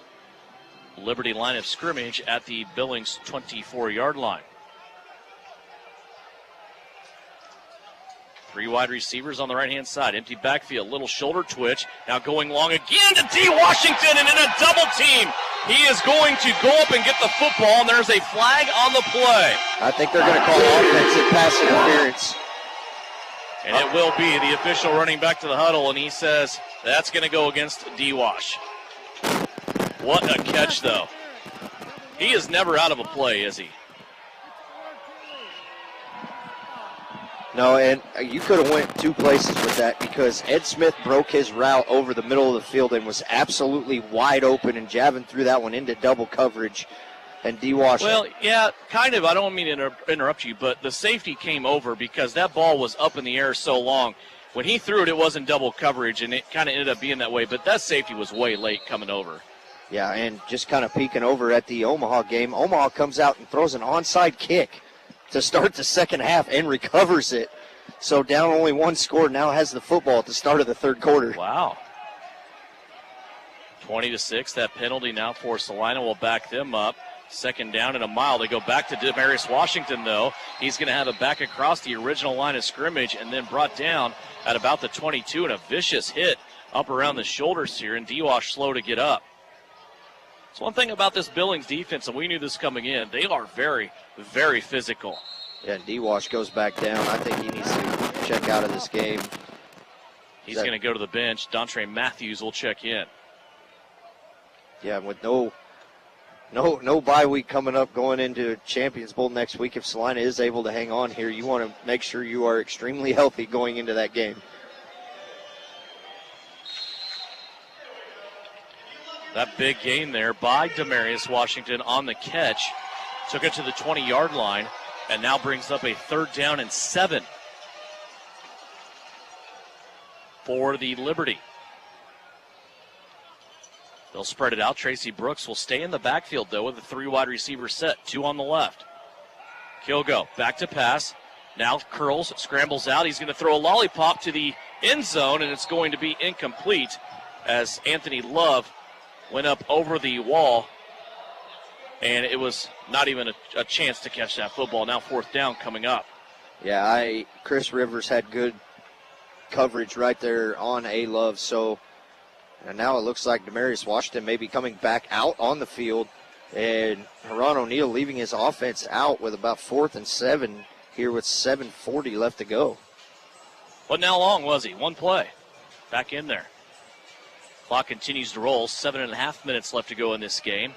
Play clock here on a long huddle down to 5. Kilgo will have 3 wide receivers on the left-hand side. Takes the snap with 1 second left on the play clock. Now directing traffic. Wants to go to the end zone again. He gets hit late on this play. And now Coach Haran O'Neal is after his quarterback as there was nobody in the proximity to catch that football. Yeah, this might be intentional grounding. Well, it doesn't matter one way or the other. Billings is going to get the football. You have the football, though, Russ, and you have a lead by 2 touchdowns. You just gave up a touchdown to Billings, their first of the game. Tracy Brooks didn't touch the football on that drive. Yeah, and I think with a 2-score lead like that, he at least has to touch it 1, if not 2 times. So obviously wanting to go, maybe for the throat right there and get 1 more score in. But officials still huddling around right here, regardless if you have intentional grounding. So on a 5-yard penalty and loss of down, so would this play go 5 yards back and then it would be 1st down Billings? I don't know. There it is. Yep, they're gonna call grounding, Brian. I honestly didn't see it. You had a couple receivers. You might say not in the area. They were in the end zone, not that far from where I am. I'm in the corner of the end zone. But, either way, Billings gets the ball back. And, we said after Billings scored, they are still in this ball game. Salina has to maintain some possession, which they did not. So now we'll see if the defense can step up for Salina, or will Billings still have the mojo going on their side. And we will do that after immediate timeout. 20-6 is our score. 7:18 left to go here in this fourth quarter. Salina leads up by 14 points as you check in on Liberty football here on KINA. This is a great time to get your business ready for summer with BizSwag in Abilene. Get your logo in front of potential clients and add a personal touch to koozies, coolers, hats, and t-shirts. Plan for wedding season with save the dates, invitations, koozies, and cups for that special day. Need help or suggestions? Give us a call. There are hundreds of things that we can utilize to market your business or event. At BizSwag, we are passionate about promotions, and promoting your business is our business. BIZSWAG. See us on Facebook. Your quote is free. Air conditioner breakdowns never happen at a good time. With same-day service, Comfort Heating and Air will get your AC up and running. We always offer free replacement quotes. Right now, we even have 0% financing options. If you're strapped for cash with less than perfect credit, no worries. Just ask about our Easy Pay in-house payment programs. Keeping your family cool and comfortable this summer, call the company that cares. Comfort Heating and Air, with locations in Salina and Clay Center. You can rely on the company that cares. We're Comfort Heating and Air. Think about the word precision. Precision represents quality and the fact of being exact and accurate. Isn't that what you want when it comes to electrical? Precision Electrical Contractors in Salina brings exact and accurate quality to electrical jobs in Central Kansas since 2003. Precision Electric's focus on quality and performance, combined with their experience and dedication, creates a winning set of finished products which saves their customers money. Don't rely on so-so electrical. Visit the team at Precision Electrical Contractors. Online at pecsalina.com. The Liberty plays here. Salina's sports station is KINA. Checking in on our friends in Sioux City, the Bandits and the Beef. As Russ said, the Beef came out, started the second half. They trailed by a touchdown. They pulled an onside kick. Now they have scored, and they lead at 35-34 over the Sioux City Bandits. Billings gets the football back here at Tony's Pizza Event Center. They're going to go for the shot down the right-hand side and inside of the 5-yard line, looking for Gary Brown. That one's going to be thrown out of bounds, and now the clock starts rolling with 6:54 left to go in this game. Yeah, that was a great job right there by the secondary of Salina, as I kind of peek over with Devin with his hands in the air, and Sioux City tries a field goal, misses it, and oh my, crazy block. That probably would be a blindside block in the league, but Omaha runs the missed extra point back. Here's Billings, pass to the left-hand side. Laughing House has it. Tyron will make it to the 11-yard line. It will be close to a first down. They might go ahead and wave this one through. Nope, they're going to say it's just short of the first down sticks. So off that missed field goal, quotes, field goal attempt was a long one for Sioux City. Omaha gets the football and takes it back the other way. They have now two quick touchdowns. This one's going to be under review, though, as they are going to call that block. There was a big block in there, a bad block. Block in the back against the Beef. Meanwhile, Billings back here has a first down, first and goal at the 8-yard line. 5:47 left to go. If you don't keep them out of the end zone here with anything, I mean, this is going to turn into a one-score game, just like that. They have first and goal at the 8. Fumble. There's a recovery by Salina momentarily, and look who has it. It's Travis Taylor. Taylor dove in there, had it first, tried to run with the football, then dropped it again, and then just kind of piled up on it and took the ball into custody. We saw Trapp get injured in that first half. He is heavily taped right now, and he comes up with a big recovery there on the miscommunication. Billings fumbles the football and gives it back to Salina. Yeah, and a great job there by Trapp, but that had the recipe for disaster for Salina if you were unable to pick that up. Everybody on defense, you want to score a defensive touchdown. That's what you want to do. But at some point, you have to just get on the ball and fall on it. But Trapp able to keep it in front of him, able to fall on it, and a great job by Salina. The Marine Corps adding all kinds of great cheers and just electricity to this game. Having a great time here. Special guest for the Salina Liberty tonight. 5:14 left to go. Now Salina will take the football back after that unfortunate turnover for the Outlaws. First down and 10 from the 15-yard line. Kilgo milking this play clock down. He will take it inside 5 minutes before he snaps the football. 3 receivers on the left-hand side. Tracy Brooks has it in the hole, little slide step, and he will come to the 18-yard line where it'll be second down and 8. Clock continues to run. And you and I kind of talked about this in the last media timeout, that Tracy Brooks didn't touch the ball one time in that last possession, and some of the throws not even really close. And now maybe Huron O'Neill in the ear of Kilgo that says, hey, let's milk this clock down, go down till the play clock is all the way down to about 1, and then snap the football. Is that a luxury you have, though, when you know that your defense is pretty darn good? Yeah, you got something to fall back on like this Liberty defense, so just a great job here. 3 receivers, left-hand side. Pitch out that side to Tracy Brooks. The MVP from last season will take it across midfield, and he will have a Liberty first down unless he touched the wall just short of the stick. Again, the stick kind of hard to see because it did lose its skirt on the last drive, but they are going to say first down here for the Liberty. Yeah, they had to get to the 26-yard line, and that's exactly where they marked the football at. Where's the 26-yard line? 26, the 24-yard line. That's pretty good. It's like by that 55-yard line in Canada. That's right. That always shakes me up. First down here now for the Liberty. They can take this one down to about 3:30 before they snap it. Pitch out right-hand side. Brooks, again, another slide step, gets back inside and has his shoelaces grabbed by Denarius Antoine at linebacker, or else he might have been in the end zone. He still gets an 8-yard gain and brings up second down and 2. Yeah, and a great job right there by Tracy Brooks with one. That first step is so good, but as soon as he can plant and slide step and then motor back up down the field, it's just a great job. As now we're going to tick under 3 minutes before this ball's snapped. 12 seconds left on the play clock. Kilgo still in the huddle.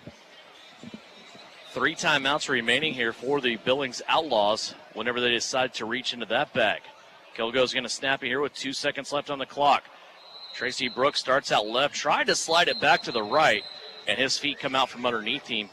And it will be a timeout now by Billings. They are going to want to talk about it, bringing their first timeout with 2:42 left to go in the game. 20-6, Salina Liberty. Sioux City, Iowa. Omaha has the football. They're driving into Sioux City territory. They have it at the 16-yard line. 35-34. Omaha leads it by 1.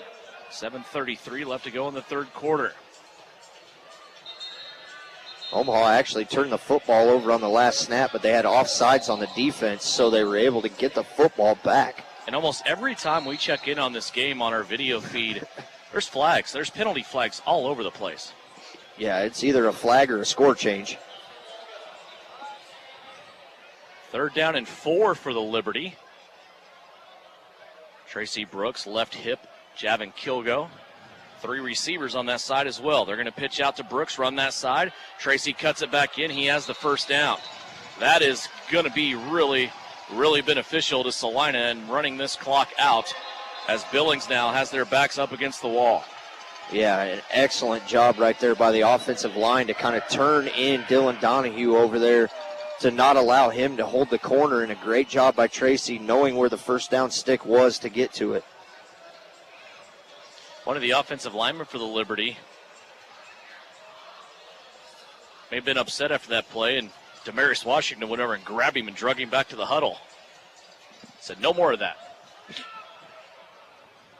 We talked about veterans on defense, though. I mean, he's the guy on offense, right? I mean, the guy's been around forever, probably one of the best receivers to ever do it. And here's Tracy Brooks on a counter play. Starts out right, goes back to the left, has a 10-yard carry on first down.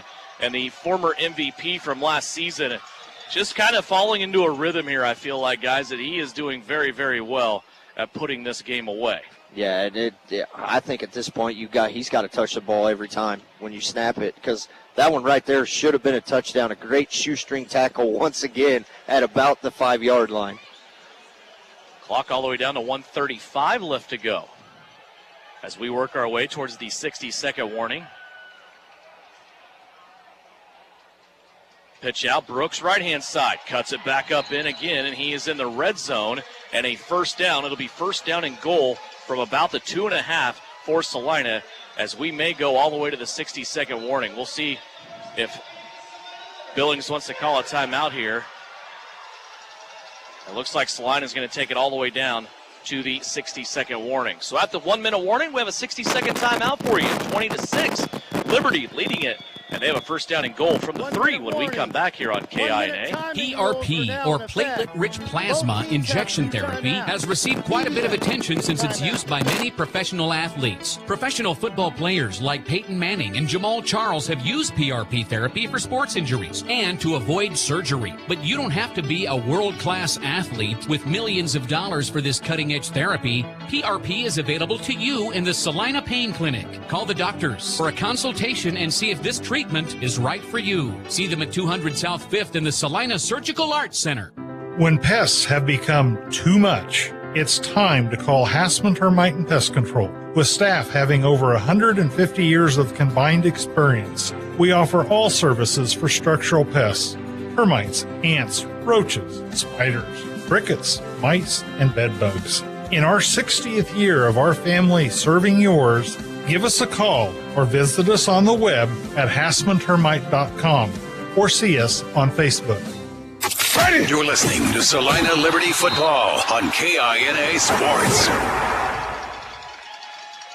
Pretty sure Lucky Tapa just saved Demarius Washington's life with some CPR at the 20-yard line. As the Liberty now starting to taste that they are going to their 3rd consecutive Champions Bowl. Now they just don't know who is going to host it and where they will play or who they might play.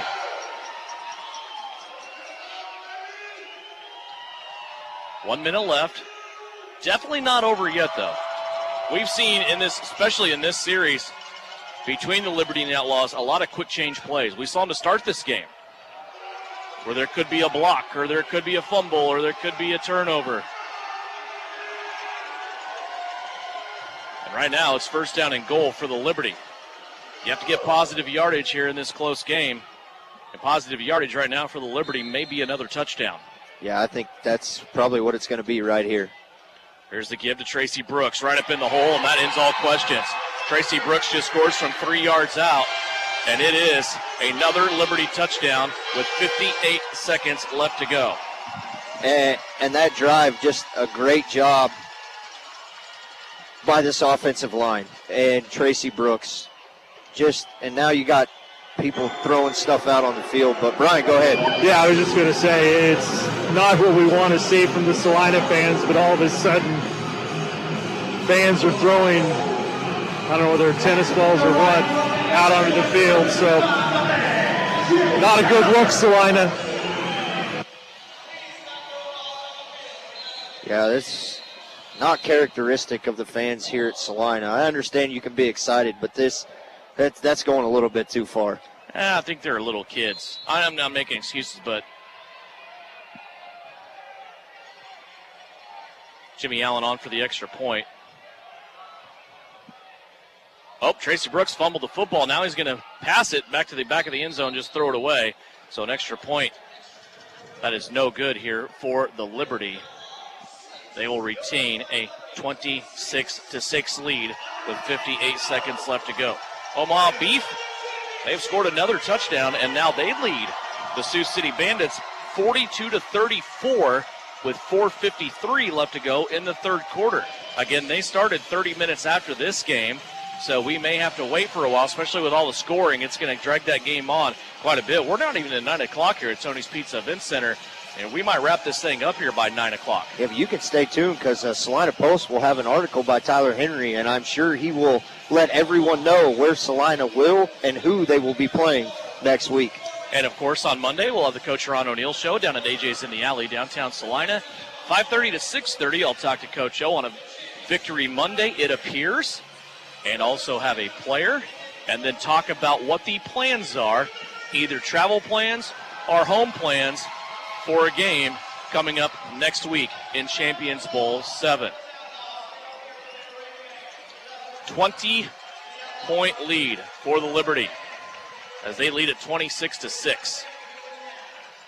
Yeah, and really a great performance once again by this Liberty defense. I think if Billings doesn't have to get in hurry-up mode and try to score touchdowns. I don't know if this Liberty defense will give up any points in this game, but 6 points is nothing to shy away from. I'm sure Haran O'Neal and this defense wants a shutout, but 6 points is just about as good as a shutout in the indoor game. We also want to say, Dan Mendocino and family, we miss you. One of the owners for the Liberty, unable to be here tonight.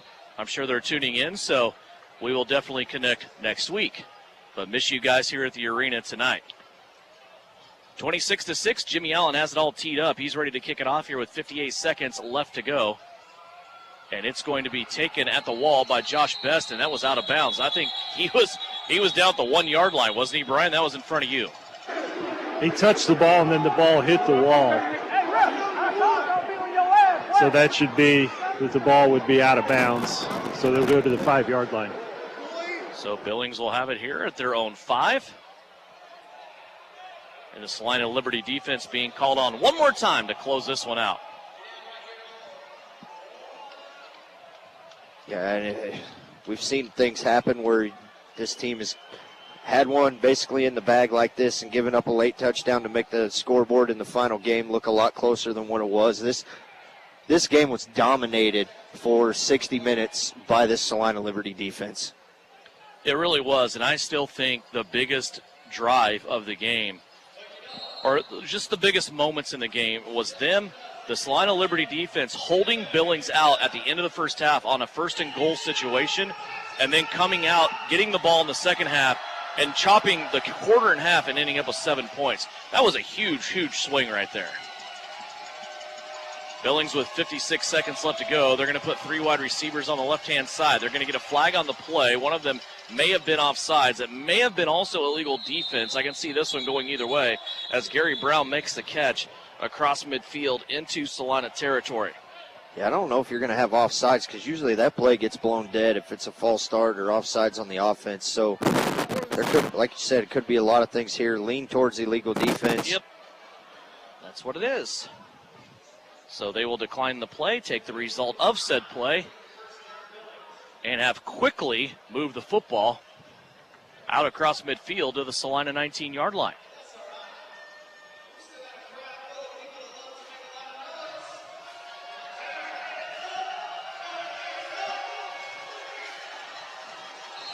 First down and 10, Billings. Still have 2 timeouts remaining. They trail by 20.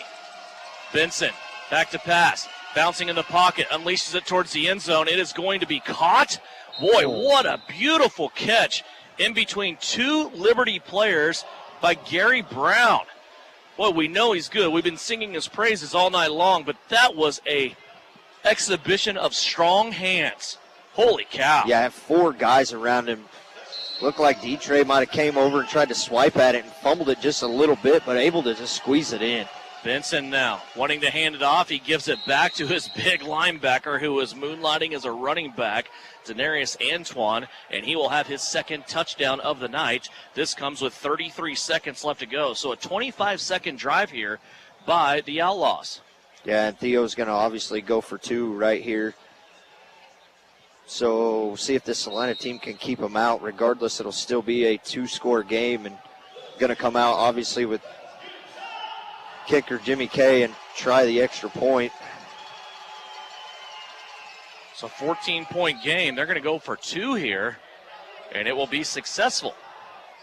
So the 2-point conversion, good.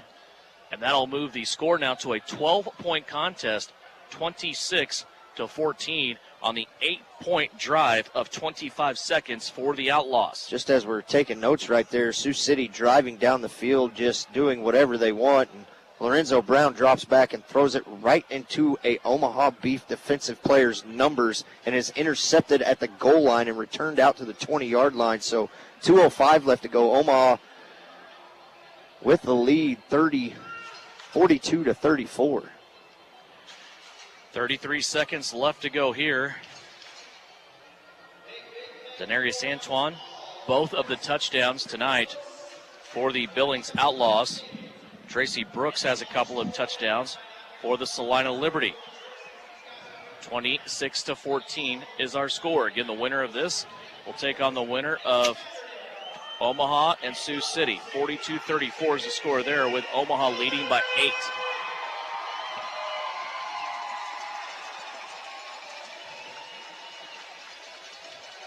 We saw Jimmy K out there earlier. He was warming up onside kicks quite a bit about 2 hours before the game. So he's going to bring this one all the way over to the near wall with all 7 guys at the far side. Yeah, we saw him.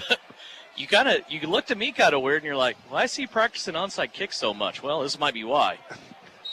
And he had a pretty good spin on the ball, too. Of course, this is all kind of seems to be like it's all about the second bounce off the turf. So we'll see what Jimmy K can do here. Obviously a veteran kicker. He has everybody grouped up on his right-hand side as the Liberty all grouped in here in staggered stages. Dwayne Autry is the guy that's back deep. There is Kozlowski's kick, and it's going to be taken in by Anthony Love, and he is going to be attacked right away. But A-Love, one of the receivers on this Liberty team, takes that football into custody at the 11-yard line, and now Salina will have to come out and try to close it out. Yeah, still going to have to get positive yards here. You can't just take a knee in any other game you can. With it only being a 12-point game, they're going to have to get positive yards here. They will have it at the 11-yard line. Billings still has 2 timeouts remaining. And we'll see if they get positive yards, if Coach Theo does burn the 2 timeouts. I imagine he probably would.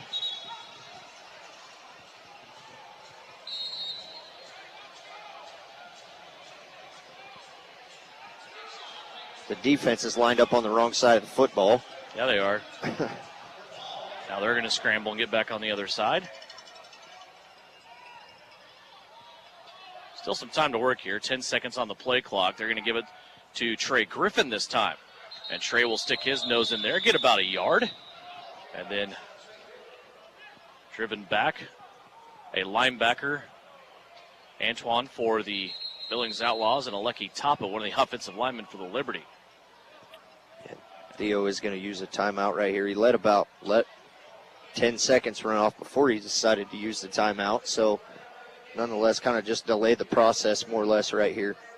Well, he made an adjustment on the clock. He was probably calling for it, but just didn't get it in time. So they put 5 seconds on the clock. Now 20 seconds on the clock. Billings with 1 timeout remaining after a 1-yard carry by Trey Griffin. So you need 2 plays for 1 yard each or a half yard each to run this one out and go to Champions Bowl next weekend. 3 wide receivers on the right-hand side. Now Ed Smith will vacate and go to the left.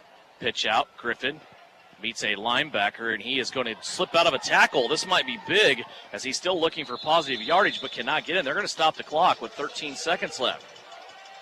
And Trey Griffin tried his best right there knew he had to get positive yardage and knew he was not going to get it on the right side, be able to spin out and break a tackle and go to the left side, so the clock is going to stop. Since he did not get positive yardage, the clock stopped at 13 seconds left here in this game. 3rd down and 10 now for the Liberty. 26-14 our score.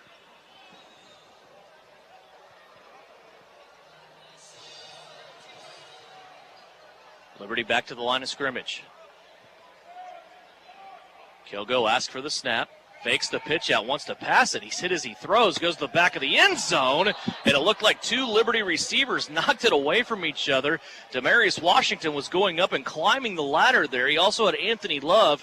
The problem with those 2 guys is Demarius Washington cannot go up over Anthony Love because even though D-Wash is 6'5", Anthony Love is 6'4", and it looks like maybe those 2 shook each other up as they're both trying to get their bearings back about them. Looks like A-Love's going to take his helmet off here and go to the bench. D-Wash went to the bench. Now he's going to come back out. Ron O'Neill's going to use a timeout right here. So 8 seconds remaining. Ron O'Neill's going to call a timeout. 26-14 is our score. As we are looking just to put this one to bed here. So we check back into Sioux City. The Omaha Beef leading the Sioux City Bandits as they get ready to start the 4th quarter. They're in between 3rd and 4th quarters right now. And Omaha leads it by 8, 42-34. Again, your scenario for Salina, if the Beef win, they will come here next weekend. If Sioux City wins, Salina will go there to Tyson Event Center for Champions Bowl 7. Both arenas have hosted championship games before. Out of the timeout with Coach Ron O'Neill. Javin Kilgo will have two wide receivers on the right. Wants to pass. He's backpedaling all the way. He's going to throw it up. It's a Statue of Liberty play to the back of the end zone. It may be intercepted by Billings, but there's no time left on the clock, and that is the end of this game. 26-14. Our score, Salina Liberty. They win it over the Billings Outlaws, and they will make their third consecutive trip to the Champions Bowl. It'll be Champions Bowl 7, and it will come up next weekend. Now they just have to wait. Who is the opponent and where is the game going to be? Quick timeout. When we come back, comments from the coach on the field with Brian Berner. It's coming up after this on KINA. Don't go another day with roof problems. Ryan Roofing will provide you with the world's best roof, the Durolast roofing system, custom prefabricated to fit your specific building. Your Durolast roof will be leak-free with virtually no maintenance. It's resistant to fire, high winds, chemicals, and temperature extremes. Plus, there are potential energy savings versus traditional roofing. Ryan Roofing has installed over 10 million square feet of Durolast roofing. Trust Ryan Roofing to solve your commercial roofing needs. Call for a quote today, 825-0475. Time now for the Liberty postgame show on KINA. Stick around for the game recap, final stats, and reaction from the coach. This is Liberty football on KINA. Waiting the arrival of Coach Ron O'Neill on the field with Brian Berner. 26-14, the Liberty win it. They are in the championship next week. Let's go down on the field. Here's Coach. Coach, congratulations, 26-14 victory. It wasn't pretty at times. Had a shutout going. Billings kind of put points on late in the ball game. Your thoughts overall? I'm just happy to be going to my third straight national title game. I don't know any coach that's done that in any of the major indoor league history. So I'm definitely happy about that, but I'm just focused on trying to bring it home. We didn't finish the way we needed to in this game right here, and it is human nature. When you are 20-something to nothing, that type of stuff happens. But I'm just happy and proud of this team that fought with all the adversity we went through this whole year to get to being at this point and potentially having a game right back here against the same team far as Omaha. So I'm extremely excited about that chance to do that, but if we got to go to Sioux City, we just got to go to Sioux City. One of the things, we talked about in pregame, the strength that Dylan Donahue brings to that defensive line. It seemed like Kelvin McCoy, you moved him over to kind of go one-on-one with Donahue. We mentioned his name, but not in the way we expected to as far as Donahue taking over defensively. Absolutely, and that was the game plan, was putting my best offensive lineman on their best defensive lineman. Yes, did he beat McCoy some? Yes, but McCoy held his own and did improve what I said. He's the best offensive lineman in the league. He proved it. This was a big game for him to move over there to that left side. He never played left tackle in indoor football. So to go against the best defensive end in the league, the guy is an absolute animal. His technique is perfect. He's